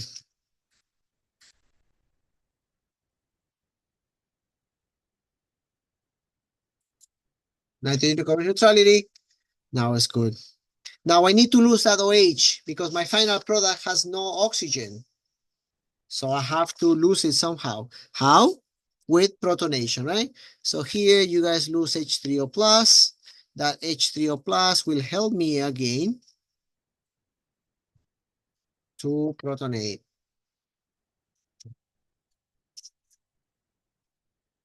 You lose water again.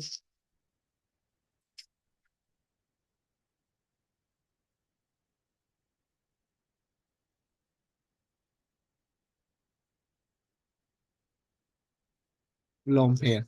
So now I have to lose that water because that water is a good living group. Now I will ask my nitrogen to help me to eject it. Oh, sorry, my bad. I lost that hydrogen already, right? I lost that hydrogen. I wrote it here, but I shouldn't.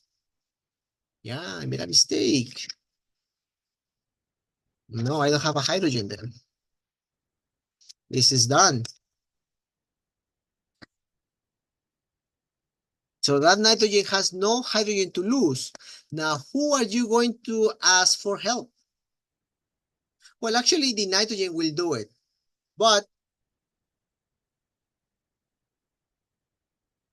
right, the hydrogen will help you to do it. But let me, yeah, the nitrogen will eject it, right? It will make it loose, but then something will occur. I mean, which is different from the E means out.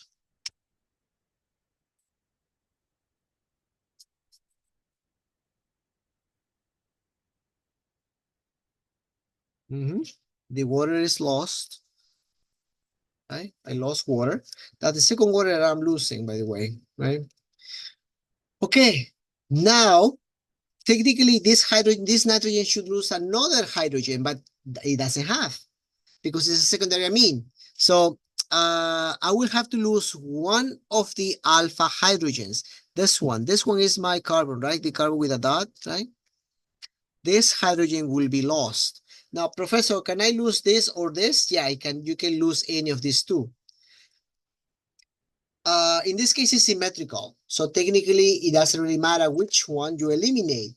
But what if in the case it is not symmetrical? Yeah, if it's not symmetrical, then you will get a mixture, right? So what do you mean by not symmetrical? Let's say you have a methyl here. Yeah, you have a methyl having this hydrogen is not the same as having this hydrogen, right? Because they're different because they are not the same distance from the methyl, right?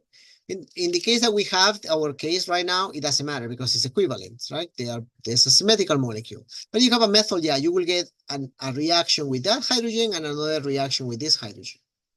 Yep, good. Two enemies, in other words.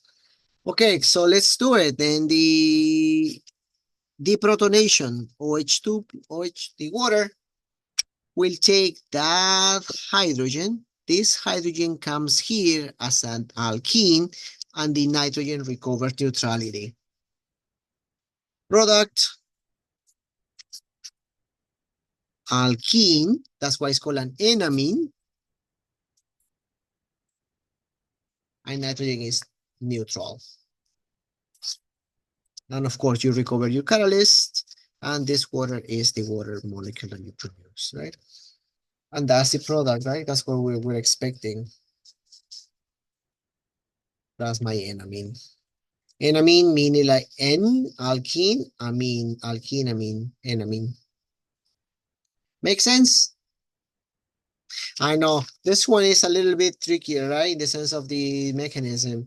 Not as long as the acetal, but it is a little bit trickier. So most likely, yeah, are we gonna see it on the exam? Yeah, more this is more enemies is more like an exam question. Eming is shorter. Eming is like a quiz question, maybe. Maybe I don't know, maybe an exam. Guys, that I change from year to year or semester to semester. I'm not always asking the same mechanism.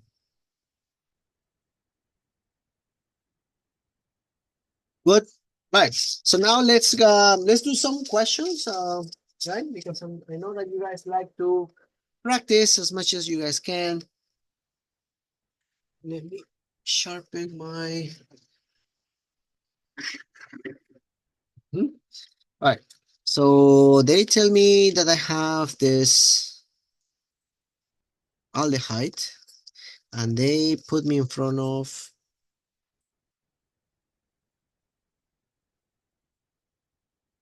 predict the product, right? You guys are gonna predict the product for that.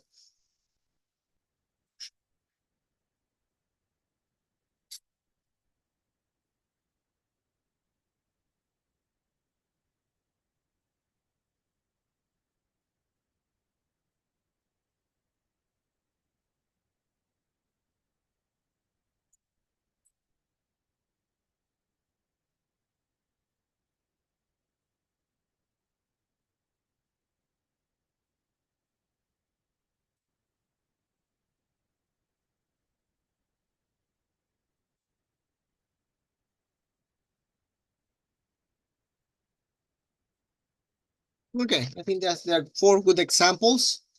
Let's go over each. Okay, so how to do the shortcut, right? Without doing the long mechanism, right? So how can we, right? So first, you guys have to recognize what type of amine you have in front of you. In this case, I have a primary amine. Good. So that means if it's a primary amine, because it's an NH2, this one is NH, this one is secondary, this one is primary. Primary is NH2. So that means that the product has to be an imine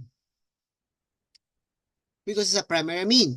Aldehyde with primary amine is imine. Remember, the imine depends on the amine, doesn't depend on the aldehyde or ketone. Aldehydes and ketones, they both produce imines and enamines. So really the aldehyde and ketone is not the limitation. The limitation, or the one that dictates if you're gonna get an imine or enamine, is the type of amine that you're getting. In this case, you're getting a primary amine, therefore it's an imine. Imine is very simple. So all what you guys have to do is just draw your ketone or aldehyde and erase that oxygen. And instead of that oxygen, you guys are going to place the nitrogen and everything that comes after it. Good? Simple, right? Basically, you are just like removing the oxygen, removing the nitrogens, and then click the carbon and nitrogen, right? So COO, NH2, remove it, and then click. And that's all you do for your imine. Good. Okay, let's do the other imine. So since we are in the imine mood right now. So aldehyde, benzaldehyde, one of my favorite compounds, and a primary amine. This one is butyl, right? M-butylamine. 1, 2, 3, 4, butylamine. So it's going to be a primary. You're going to get an imine, right? Same thing, same strategy. Draw your benzaldehyde. What are you doing next? You're going to erase that oxygen. And then instead, you're going to put the nitrogen, remove the two hydrogens, of course. And you're going to put the nitrogen and everything that comes after that without moving. Nothing, nothing, nothing. Don't even bother touching anything. The good thing of this reaction is that you don't get chiral compounds because you're forming double bonds. Right? Good. Any questions? Remember, you can always ask me any any question by email or by, take a screenshot or take a picture of the problem that you are facing, and then I will get back to you as soon as I can. All right. If not, bring it to the lab session. For example, if you are revising and then the same afternoon or the same morning, I will see you in the lab. Of course, I mean, save it. It's better the face-to-face interaction. I know that we have a hybrid class, meaning the online lecture, but nothing better than the face-to-face interaction. I can even expand more, a little bit more if we are face-to-face, right? Right, so that is my imine, right? Primary imine. Of course, you get water, but the water is a secondary, right? It's a byproduct. You don't need to state it. Okay, go to the next one. Maybe the next one, the enamine, is a little bit more problematic. So we know that this one is an enamine because this one is a secondary amine. Secondary amines, they produce enamines. How do I do it? Okay, so what you guys will do is get the ketone or aldehyde, and you guys will connect it. You guys will connect it to the night. Okay, erase it. Erase the oxygen, and instead of the double O, you guys will draw your secondary amine. Now, where should I put the nitrogen? The nitrogen, you guys will put it right where on the carbon, right? This side. Doesn't matter. You can do either side because in this case it is symmetrical. That's your enamine. Okay, so basically connect, make it lose the C double O. This one gets connected. This one doesn't lose it. Well, loses a hydrogen, but basically it gets connected to the C double O. And now this one now becomes a double bond on one of the sides. But it has to be the one that is adjacent. Remember, the nitrogen is always conjugated to the double bond. Good. Here, this one is trickier. Let's see how we do it. Okay. So ketone, what should I do here? We say that erase the ketone,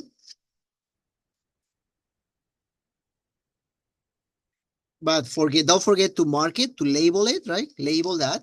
And then to that carbon, you guys are going to add the secondary amine, which has two methyls. Now, you need to make an alkene either on the left or the right of that dotted, right? The dotted carbon.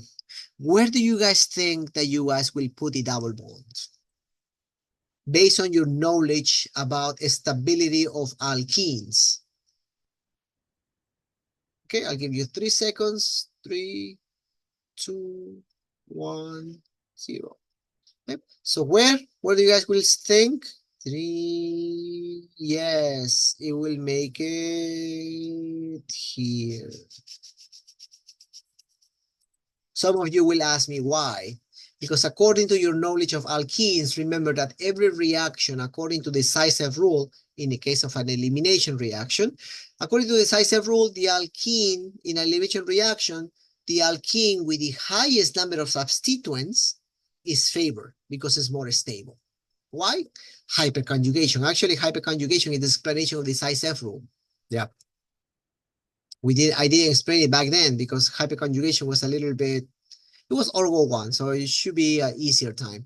So, but now that you guys are passing through Orgo 2, yeah, you are ready for hyperconjugation by far. You are ready for, to understand what means hyperconjugation, okay? But that is ISF. So you guys have two options in this case, either here, this side, or this side. In that case, you always go to the most substituted alkene. Therefore, this enamine is the one that's going to be favored, okay? So that will be your enamine and water, but that's my side product. Okay, that's how you decide. Here in this case, doesn't matter where you put the double bond because there is symmetrical. So they both sides will get the same alkene substituted, right? The same substitution. So it doesn't matter which side. Okay. Okay, breaking up amines and imines. Okay, so let's say, actually, let's do a combine. No. First, let's do imines and enamines. Okay? So let's say that I have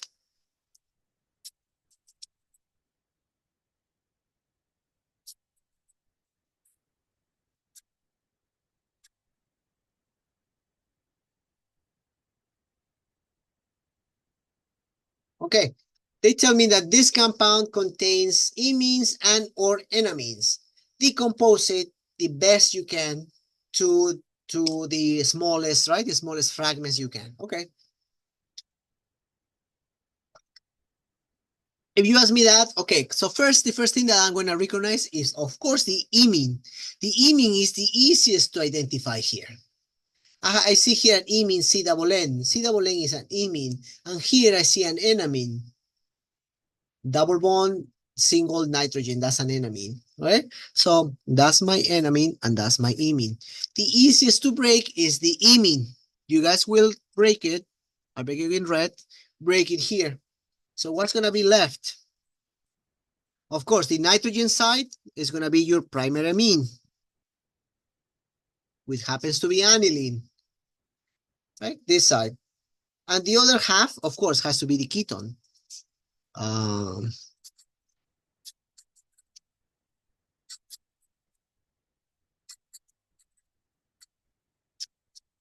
that's what is left, right? After breaking, I break it, this side gets the oxygen, the other side gets the amine, right? The primary amine. Primary amine can be aromatic. I mean, there is no limitation. Doesn't mean that it cannot be aromatic. Yeah, it has to be primary amine, meaning it's an NH2. Aniline is a primary amine, right? Aromatic, but primary amine. Yep. So C double O, yeah, good. Enamine. How do I break an enamine? The enamine, you guys will break it right between the double bond and the nitrogen. You guys will break it right here. The single bond gets broken. Okay. So what are you going to do? Okay. First, the secondary amine, the nitrogen side, will become the secondary amine.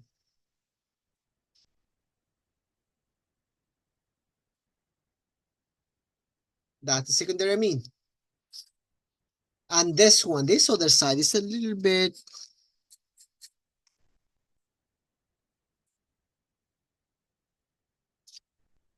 right? That's what is left, right? After breaking, right? I broke this bond. Okay, what you guys will do right at the cleavage, that's where you guys are going to do the double bond. And that's it. You have a diketone. 1, 2, 3, 4, 5, 6, 7. 2, 2, 5 diheptanone, diheptadione, right? Could be the name for this compound. Oh, I didn't show you, right? The naming for, oh, it's the on, right? On is the ending for ketones. So this one would be called 2-pentanone. No, 1, 2, 3, 4, 5, 6. No, 2-hexanone. 2-hexanone for this. Okay, because the ketone is on carbon number 4, 2-hexanone. Okay. And you guys have this compound, right? 1, 2, 3, 4, 5, 6, 7. So where are the ketones? The ketones are in 2 and 5. 2, 5, right? Heptane, but it will be heptadione. Di because it's 2 ketones. On because it's ketones. Right? It's two of them, and then on because it's 2 ketones. Aldehydes, yeah, aldehydes are easier to. It's just the ending al. What's the name of this? 1, 2, 3, 4. Butanol. Okay. The good thing of aldehydes is that they are never internal. They're always terminal.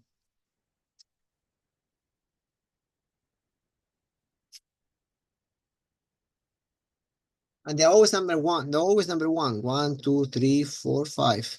So 4,4-dimethyl pentanol. Okay. Good. Great. Yeah. A little bit about naming of ketones and aldehydes. Right? Okay, great. So we are so far making good progress with the chapter. Right? That's the enamine. Go over, please revisit this these slides that they have the mechanism. right? Not that long. Imines is a little bit shorter than enamines. Okay, Gulf-Kirchner. The good news for Gulf-Kirchner is that you guys don't need to learn the mechanism for it, okay? The Gulf-Kirchner is an alternative of the Clemmensen reduction. Do you guys remember the Clemmensen reduction? The Clemmensen reduction was used to uh, reduce, right, a ketone, an aryl ketone. You guys will reduce in the aryl ketone, turning it into a CH2. In this case, you guys have a Wolff-Kirchner, which is the Wolff-Kirchner reaction or reduction. We use hydrazine. Hydrazine is used for the for the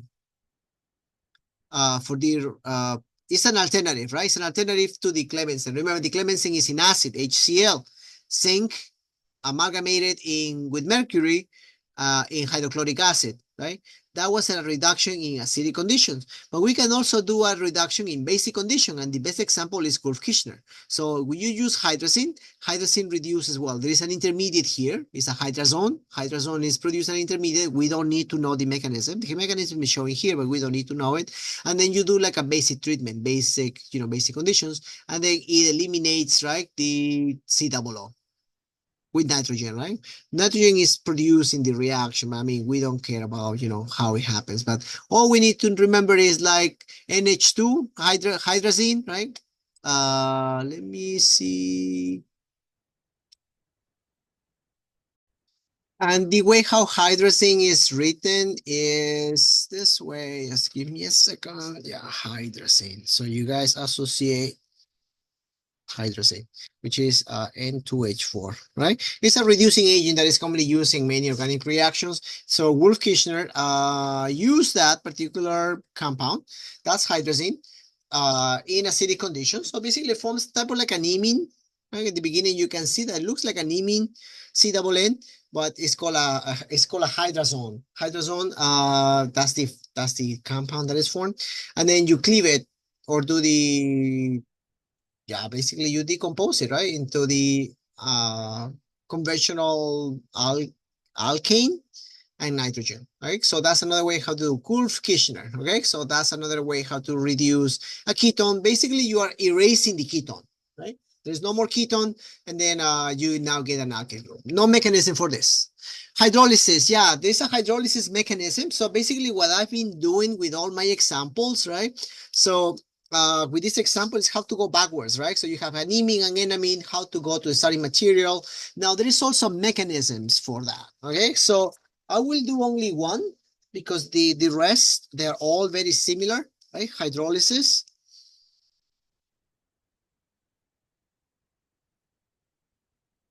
Hydrolysis, right? So we have hydrolysis of hemiacetals, we have hydrolysis of acetals, we have hydrolysis of imines, we have hydrolysis of enamines. So all those reactions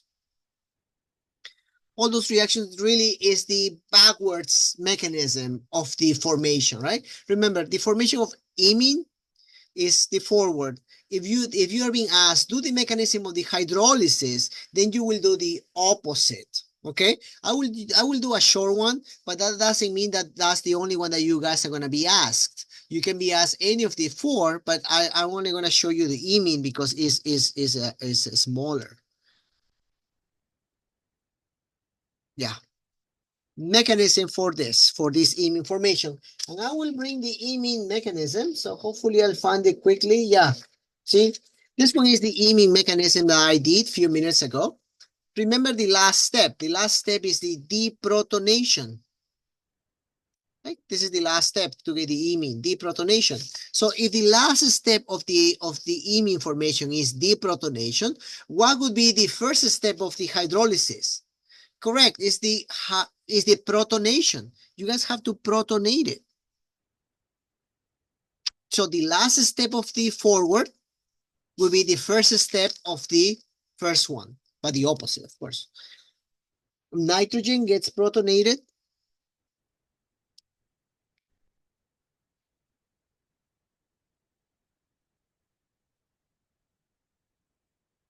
And now here was the loss of water. Loss of water. Now in the forward, it's not going to be loss of water. It will be addition of water, right?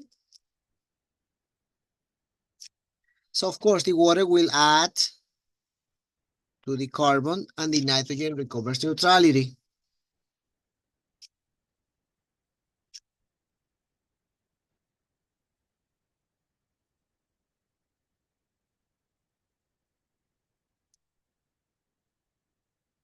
Now here, the next step would be the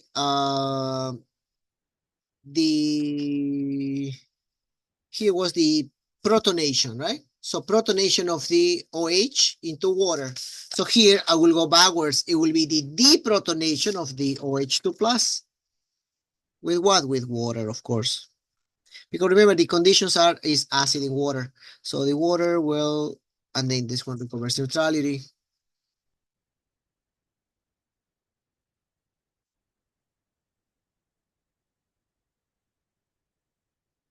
Next, what should be the next one? Well, the next step is here was the the deprotonation of the amine.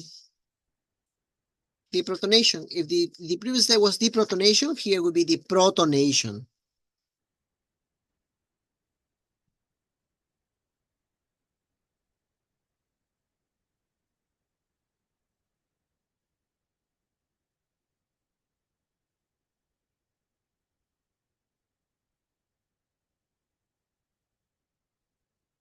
We keep going backwards, right? After that, after the deprotonation here, the forward was the amine attack, right? Amine adds. If amine adds, here would be amine leaves. So how can I make amine leave? Correct. This.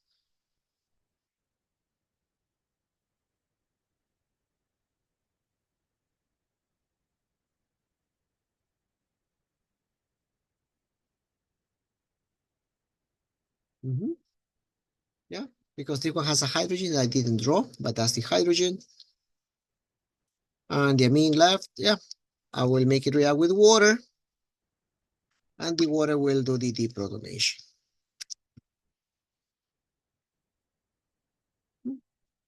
That's the mechanism for the hydrolysis of the imine. Yeah, I mean, if you predict it, yeah, right? So the technique that we used before, remember? So for the imines, you guys are supposed to break it, right? Break it in the double bond. This one will be the same, CH3 and H2. And the other one is 1, 2, 3, 1, 2, 3, and that double bonded now will be double bond O.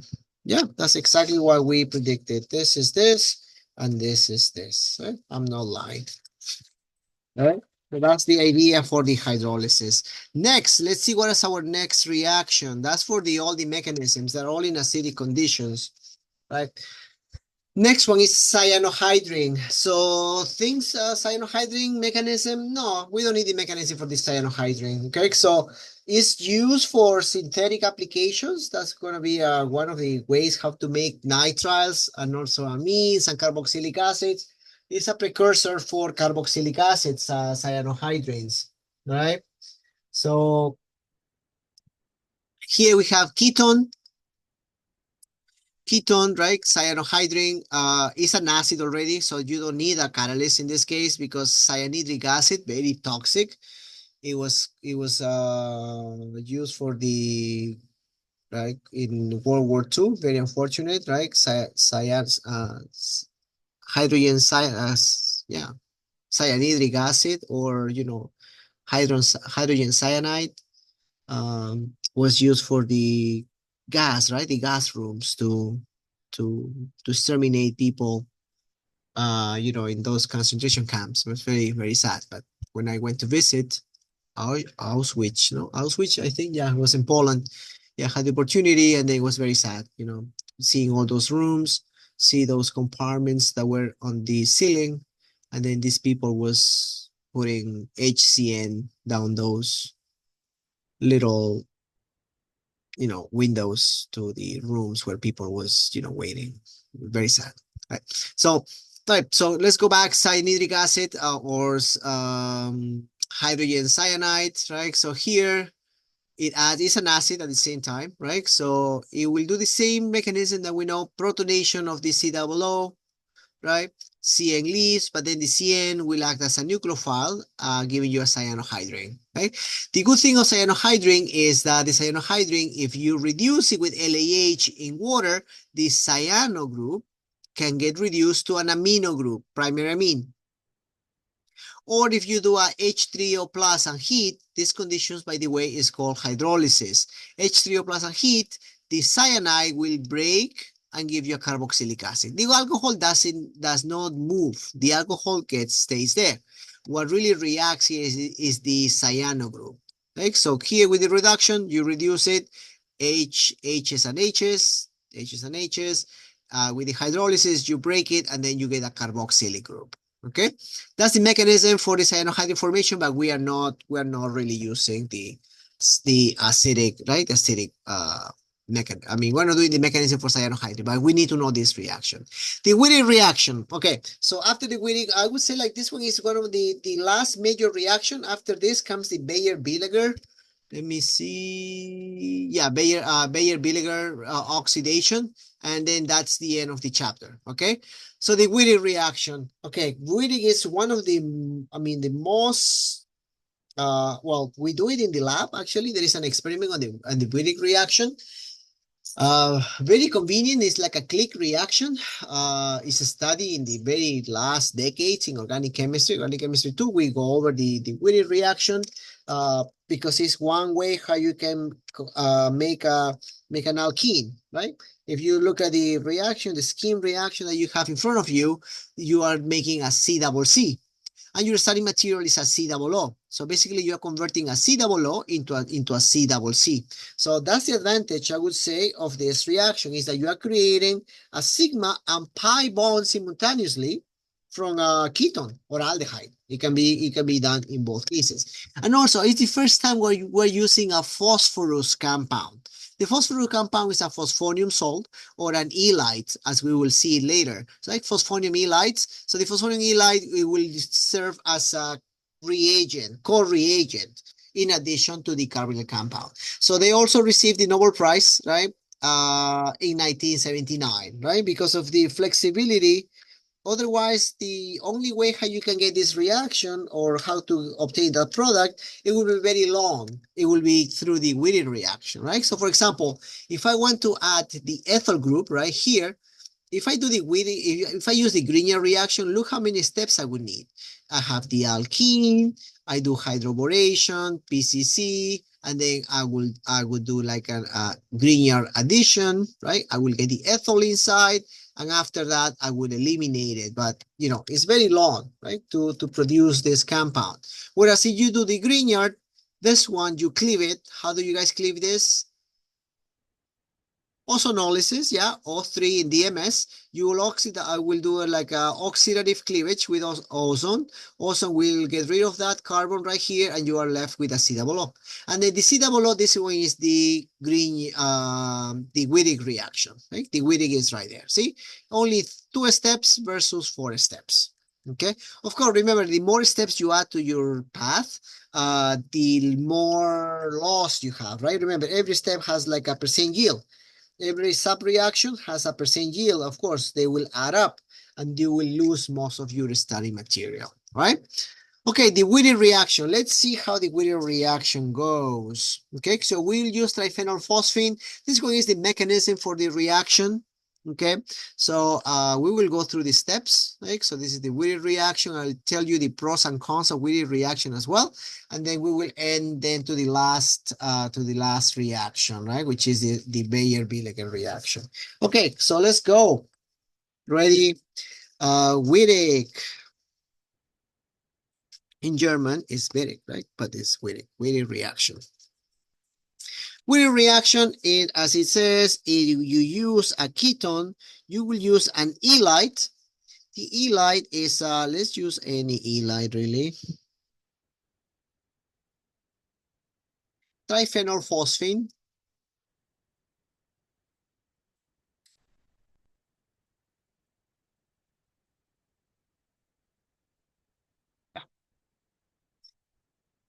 You get a ketone, and of course, you get a triphenyl phosphine. Oh, in my case, I use phi. Phi is a Greek letter. Phi. Phi is equal to a phenol. Or yeah, a phenol. It's a benzene ring. Okay, so the phi Greek letter is used as a phenol. So this one is really 3 benzene rings. Okay, so the ketone, there is really nothing to it. It's just a conventional ketone or aldehyde. And this one, the elide. The elide is what is going to be a little bit trickier. Okay, okay, so let's go. The first step is the elide. So in the elide, right, the elide preparation involves an SN2 reaction. You guys will use triphenylphosphine. Just for this case, I will use the full structure of triphenylphosphine. And you can predict triphenylphosphine is triphenylphosphine. I'll write the name.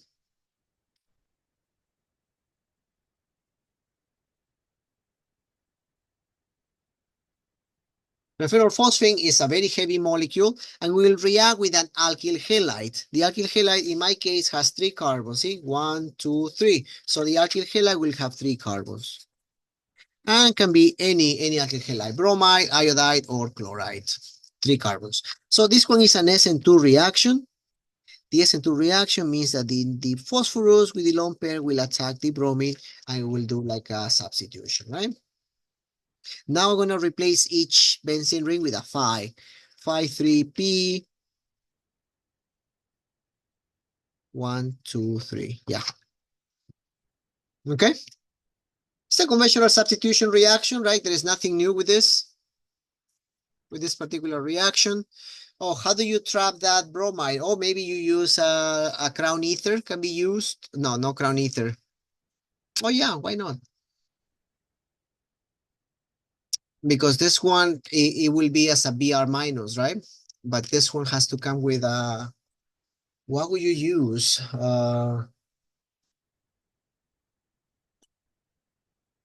Because the triphenylphosphine, I'm just thinking out loud. What would you use to trap that Br minus? Because you will have just Br minus. Oh, this one is a plus. My bad. I forgot. This one is a plus. Right? Oh yeah, it's a plus with a Br minus. Yeah, you get the salt. Yeah, you don't have a co-ion. It's just these two ion pair, right? The ion pair forms. Because the phosphorus used to be neutral. After it attacks, it will become positive. But here in the next step, right now, it is a phosphonium salt. Phosphonium, right? The phosphine goes now to phosphonium. Now, the phosphonium salt will be treated with a very strong base. Okay, so I will show you what is the triphenylphosphine. I will write the full structure of the propyl. Okay, that's what you have in the phosphonium salt, the phosphonium ion. You guys will use a very strong base. That very strong base is called N-butyllithium. What is N-butyllithium? N-butyllithium is really similar to what we know as Grignard. It's a very strong base. I will do it in a separate sheet. Okay. These are called alkyl lithium compounds. They are similar to the Grignard. Okay. So you guys have CH3 minus lithium. It's a base. So it's like the Grignard, right? Remember the Grignard, CH3 minus MgBr. Okay? Remember that we use that for the Grignard. The lithium, the alkyl lithium, or what they call organolithium compounds. Right? The alkyl lithium is the alkyl group minus with the lithium. They form an ionic bond, right? But it can be also written as a covalent bond. So in the case of us, we are using N-butyl lithium. So in N-butyl lithium, you guys have butyl and lithium. Okay, 1, 2, 3, 4, N-butyl lithium.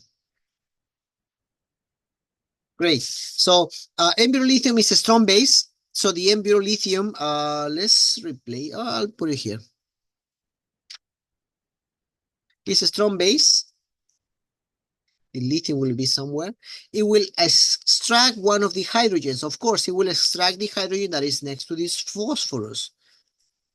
So it will extract this hydrogen. And this one will form here a double bond.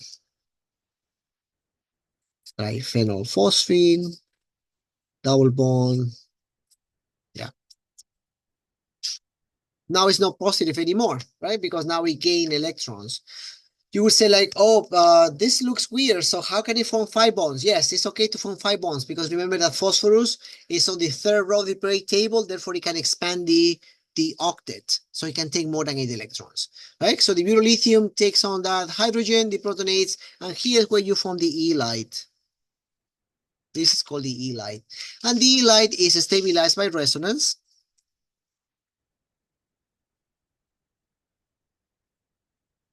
There's no CH2, CH.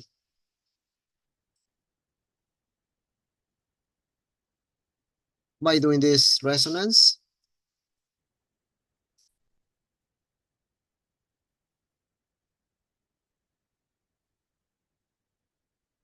between these two species.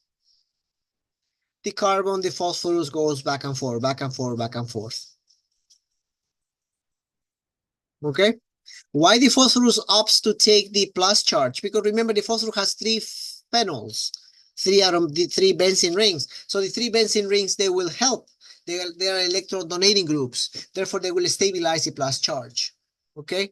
So in the case of the carbon will take the minus charge. That's also the E-light. Right? What happened with the butyl? The butyl will become butane, right? It's a gas. Butane will be a gas because it gets protonated. Now it's neutral. So it's a side product. You don't need to write it. But you guys get the E-light. The E-light is resonance stabilized. So that's how you guys get the E-light for the with the reaction. See, this one is the E-light, the double bond. Now, how does that happen? What does that happen between the E-light that we just made?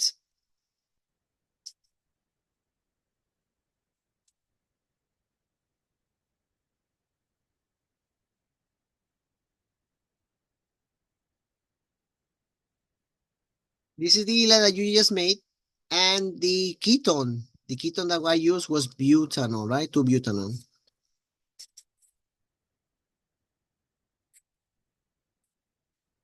That's butanol, right? My butanol, right here. 1, 2, 3, 4. 1, 2, 3, 4. Right? So here what will happen is that it will form like a betaine. I think that's how it is called. Let's check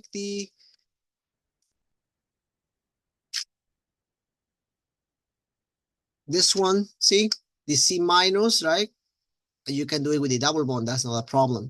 But it closes the double bond, this double bond, or the lone pair of electrons closes a bond, forms this particular type of four-member ring transition state, or intermediate, highly unstable, and then it will open up.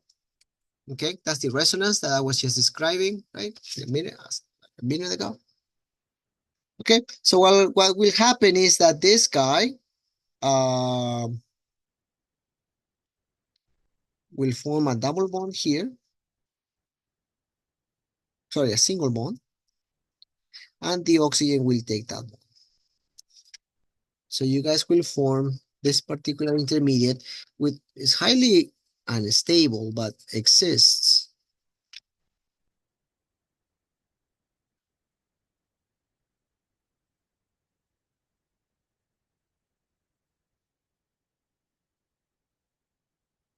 There are no charges here, right? Because, there is nothing has really changed.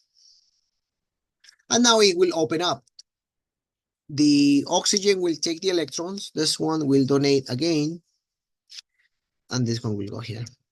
So what happens with this? Now it will be triphenolphosphine oxide. This guy now becomes a double bond. And these two will be tied by a double bond.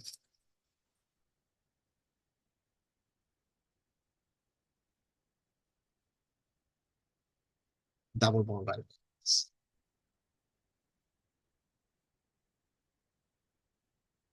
Okay, so you will say like, oh, but professor, I can have different options because I have this alkene. And remember that alkene, you can have cis and trans or EZ. How do I do that here? Yeah, in that case, you will get both.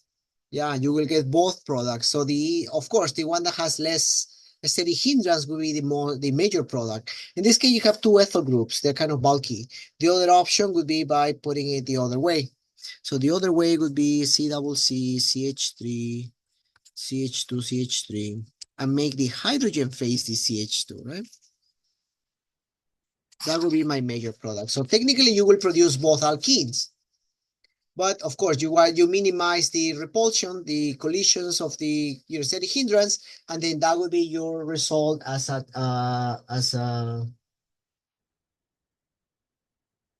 product, as a major product. Make sense? It's good. Okay, that's the mechanism for the Wittig reaction. Mechanism, I mean, to be honest, there is not much to explain. It's a mechanism that has been proven by Wittig. That's why he got the Nobel Prize. Otherwise, he was like, oh, how do they know? Yeah, there is a lot of, no arguments, but, decisions about that for membrane stability. They are claiming that the phosphorus, which is unusual, has different chemical properties that allows the formation of the somewhat stable four member ring involving phosphorus because of its size, etc., etc. There are many. Now, there is also, when I was taking graduate courses, yeah, they were teaching us different type of catalysts that can promote the formation of selectively, right? One of the two Wittig products. Yeah. Remember when we were doing the sharpless epoxidation, the enantioselective epoxidation, there is also a catalyst that is able to manage or to handle these two not enantiomers, but these two isomers. This one will be geometric isomers. These geometric isomers of the Wittig reaction. But for us, since we are not doing any catalytic, in this case, always whenever you write the major product, always look for the product that has the least, the minimum, right? That minimizes the static hindrance. In this case, two ethyls, they are clashing, right? Here, no, the bulkiest groups are opposite. So that one will be my major product. Okay, so this one is not my major product, right? Okay, limitations for the Wittig reaction. No limitation, but really something that you guys have to remember is that Wittig reaction depends or comes from an SN2 reaction. So it's very important, okay? So a Wittig reaction will come from an alkyl halide and the ketone. So the alkyl halide will meet with the triphenylphosphine and it will give you the halide. But this process goes through SN2 reaction. So what do I have to make sure about my alkyl halide if I know that it's through an SN2 reaction? That this one has to be primary, secondary, and avoid tertiary, right? That's the limitation, okay? And that's very important for you guys whenever you design your synthesis. If you design a synthesis, so let's say that they tell me like, oh, I need to make this alkene using Wittig. Okay, so you are going to break the double bond. Okay, break the double bond, and you guys have to determine which one should be my alkyl halide, which one should be my ketone. Ketone, right? Ketone or aldehyde. And which one is going to be my alkyl halide. Always give the alkyl halide the lowest branching. Okay, this carbon versus this carbon. Who is more branched? This is more branched. Then this one, I will make it my aldehyde or ketone. This one is less branched. So this one will be my alkyl halide.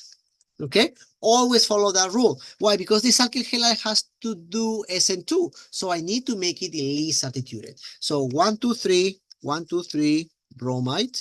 And then this one, if I break it, I will make it a ketone. Breaking molecules, you see, breaking molecules is very easy.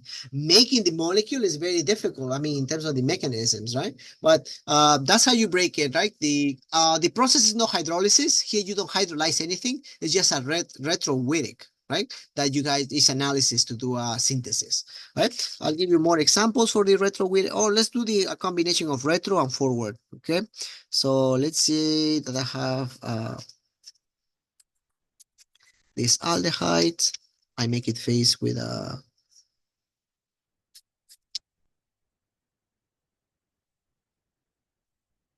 the product.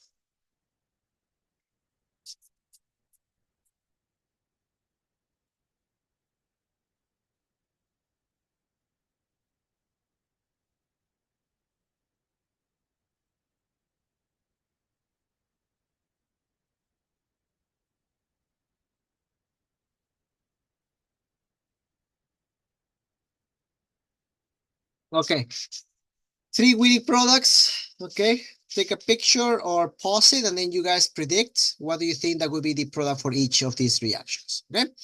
All right, so let's do it. So let's assuming that you guys took some time to practice these problems. Okay, the Wittig. So what are you gonna do with the Wittig, or how to predict it without doing the mechanism? The best way is, of course, just put it face to face. Yeah, put it face to face. No wet, no sweat with this. I'm gonna put it face to face, the triphenylphosphine and the E-light. This one has 1, 2, 1, 2. Okay, face to face. 1, 2, 1, 2. Okay. This one is 1, 2, 3, 4. 1, 2, 3, 4. Good. Now what I'm going to do is I'm going to erase the double bonds. I'm going to just like translocate them, right? They are vertical, and then I will put it horizontal.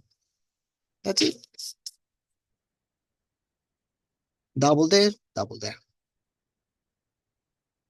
If you want to make it, more to consider the stereochemistry, remember bulky groups, the farthest away. So I will have my alkene. This one has a hydrogen. This one has a methyl.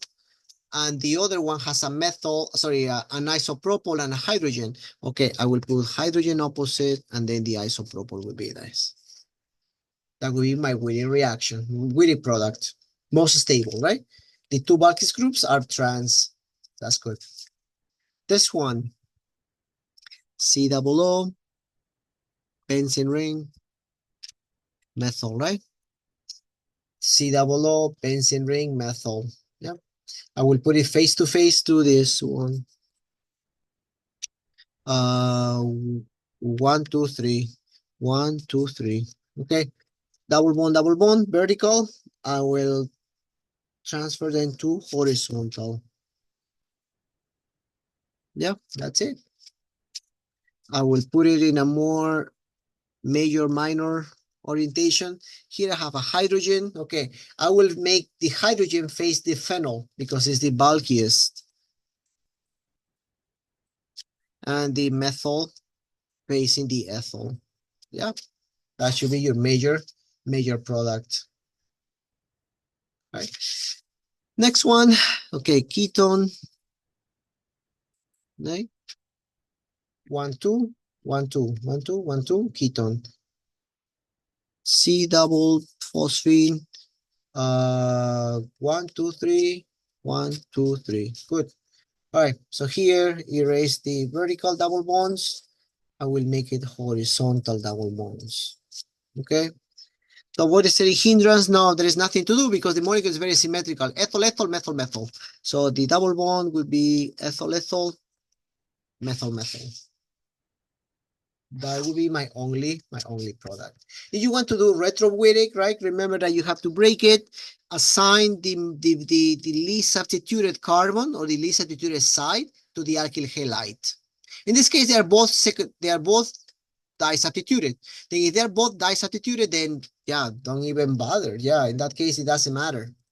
Doesn't matter because they are, you would say like, oh, but this one is an ethyl, is smaller, sorry, is bigger than the methyl. Should I give priority to this? Yeah, technically, yes. I would say like give priority to the less, the least substituted and also the least bulky, right?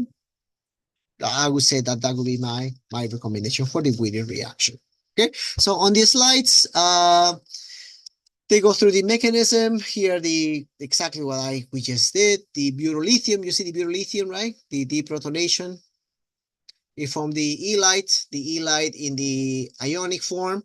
And then here is the reaction between the E-light and the ketone. Yeah. The four-member ring. Okay, the betaine is this one. Remember I was telling you about the betaine. And then the oxaphosphatane, right? Or phosphatane is this one, the one that has the four-member ring. Triphenylphosphine oxide and the ketone. Work example, that's your target compound. This one is the example I was telling you about selecting the primary, right? Primary or least substituted carbon for the halogen because that is the one that goes through the SN2 reaction. Okay. Yeah, that's exactly. See, you guys have here an alkene. you have two options, making this your ketone or making this the ketone. So here are the two options. Which one is better? I would say this is better, right? Why is this better? Because this one is a primary carbon. If it's a primary carbon, it's a better SN2. This one is a secondary carbon. Is more difficult. The SN2 is more difficult than the primary, right? So it tells you, yeah, tells you that which one it should be the method, right, to proceed. Good. Bayer-Villiger, we don't need to know the mechanism, even though the mechanism is showing down here.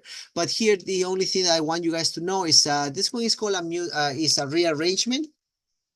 It's a rearrangement that involves oxidation. It's oxidation because it's adding the number of oxygens, but really it just it inserts these groups, right? So for example, you have an aldehyde and you use NCPVA. It's okay to use NCPVA. Is one of the examples. It's a peroxy acid what we are using, peroxy acid, RCO3H, or you can write it as peroxy acid. Let me write it right here. Sometimes you guys will see it as benzaldehyde, right? You guys will see it as RCO3H, or maybe it will say peroxy acid, or it will write NCPVA. They're all three the same thing, okay? And then for the Bayer-Villiger, it doesn't make an epoxide. Remember, we use it for epoxide, right? But in the case of aldehydes and ketones, what it will do is it will shift the branches, and you guys have priorities that you guys have to consider whenever you guys are in front of a Bayer-Villiger. Hydrogen gets priority over tertiary carbons, over secondary and phenol, over primary, and over methyl. Okay, what does that mean, this priority? Do I need to memorize the priority? Yes, you need to memorize the priority. So what do I get here? Okay, I get a phenol and I get a hydrogen. Which one gets priority? Hydrogen gets priority. Therefore, hydrogen is the one that's going to be broken.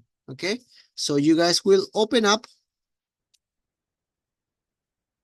and you guys will put an oxygen between right? You basically open the aldehyde and make room for one oxygen. You get a carboxylic acid. Okay, so let's say that you have now here this one, and you do NCPVA. What happens? Okay, look at the two sides of the ketone. This one is a primary, and that's a tertiary. Which one wins? Tertiary wins. Therefore, between the tertiary and the COO, make room. My bad. Make some room, and then you're gonna add an oxygen. The oxygen gets added. That's why it's called oxidation. You add the oxygen. Okay, so another one. Same thing here.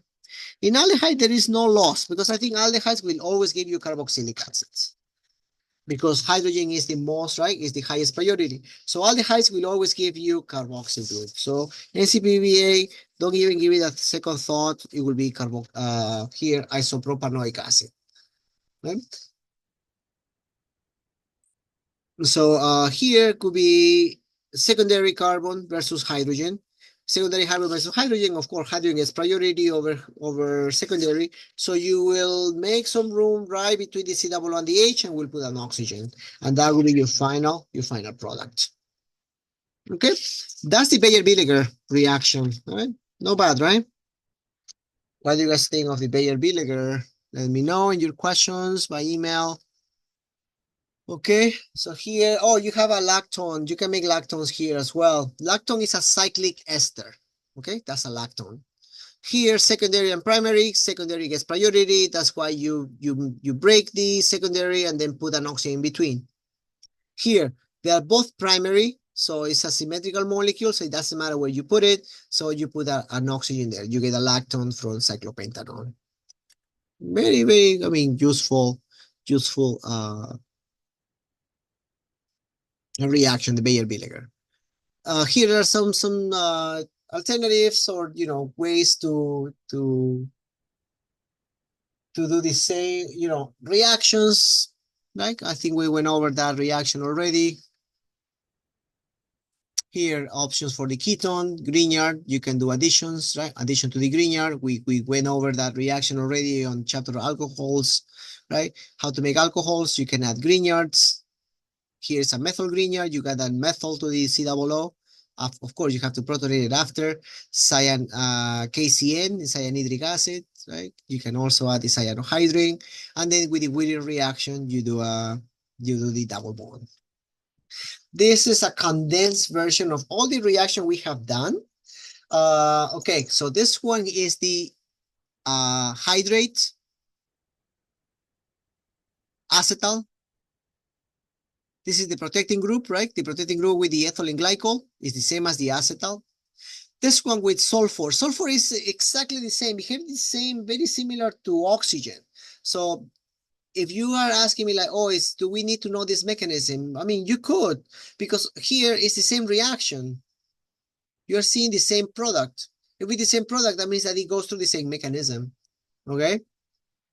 Primary amine, that would be an imine. Secondary amine, enamine. Yeah, that one, no, ignore this one. This is all, what is this? Oximes. I think this is an oxime. This is hydrazine, right? This one, no, ignore this one. Ignore number 8. Ignore number 9. Oh, that one you guys know, reaction of ketone. Ketone in LAH gives you, secondary alcohol. Grignard gives you an addition reaction, cyanohydrin formation, Wittig reaction, and the Bayer-Villiger reaction. Okay, this one is the Wolff-Kishner, right? The Wolff-Kishner, you guys need to know the steps. Hydrazine in acid give you you don't need to know that intermediate. You just say step 1, hydrazine in acid, and step 2, sodium hydroxide, water and heat. And you just go directly to number 10, right? Great. This reaction that is number 5, do I need to know it within Rainy nickel? No. So you don't need to know this reaction. Okay, I don't even remember it. Okay, is it good? Any questions? Anything that you guys would like to ask? Please don't forget to ask. I mean, any questions? I'm not doing synthesis for this chapter. There is really not much synthesis. I know how heavy this chapter is because of the amount of mechanisms. So synthesis of these questions, we are really not going to see that many. Okay, no, not that many. No, you guys won't see synthesis questions for this. That's why I'm not practicing synthesis, but we will do reactions, right? Reaction. We practiced already a few reactions. I was throwing reactions here and there, right? Where are my reactions? Like this one, right? How to do imine, enamines. Yeah, we did this. I had some other reactions that I already showed you. I misplaced them, but we did some reactions, some practices for Wheeling reaction, for example, right? These Wheeling reactions, the forward and the backwards. Hydrolysis is basically more analysis in the sense of mechanisms, right? That's my recommendation for this chapter. So focus on the mechanisms. We have the mechanism of the hydrate, mechanism for the hemiacetal, acetal, imine, enamines, Wittig reaction, right? Wittig, we have, what else do we have? That's it. But it's in the sense of reactions, right? So we have, let me share the screen.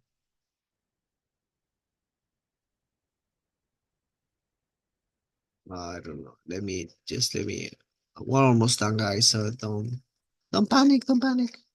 Right. Right. So for the mechanism, the mechanism of the hydrate, the mechanism for the acetal, hemiacetal. This is the same acetal, hemiacetal. This is the same as acetal, hemiacetal. This imine we need to know, right? This imine definitely we need to know. The enamine we need to know the mechanism. The Wolff-Kishner we don't need to know. The LAH, we already did it in alcohol, so it's not going to be asked in this chapter for this exam or this quiz. The Grignard, you don't need to know the mechanism, but you need to know the reaction. because it already was studied, right, in the alcohol chapter. This cyanohydrin, we don't need to know the mechanism, but we need to know the reaction. And this cyanohydrin has two additional reactions, right? Remember the reduction with LAH and the hydrolysis, right, to produce carboxylic acid. The Wittig reaction, we need to know the mechanism for the Wittig reaction, and the Baeyer-Villiger reaction, we don't need to know the mechanism, but we need to know the reaction. Okay, so that's all I have for this chapter. So I know it's very heavy. I know it's a lot. I mean, I'm not blind, so definitely I'm aware of that. So that's why I'm gonna be very clear with you that this chapter is mostly a mechanisms thing. Okay, next chapter is gonna be very heavy on reactions.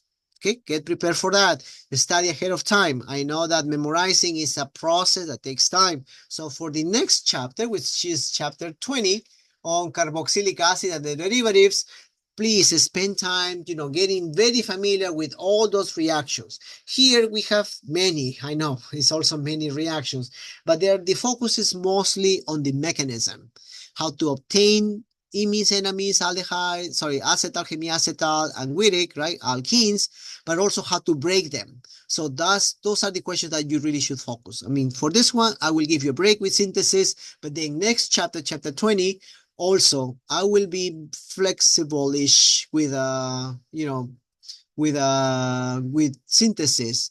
We won't do that many synthesis, but we have a lot of reactions, so it will be more like a step reactions. Okay, so let me know you guys have questions as always. Okay, and yeah, I'll see you guys for chapter 20. Bye bye.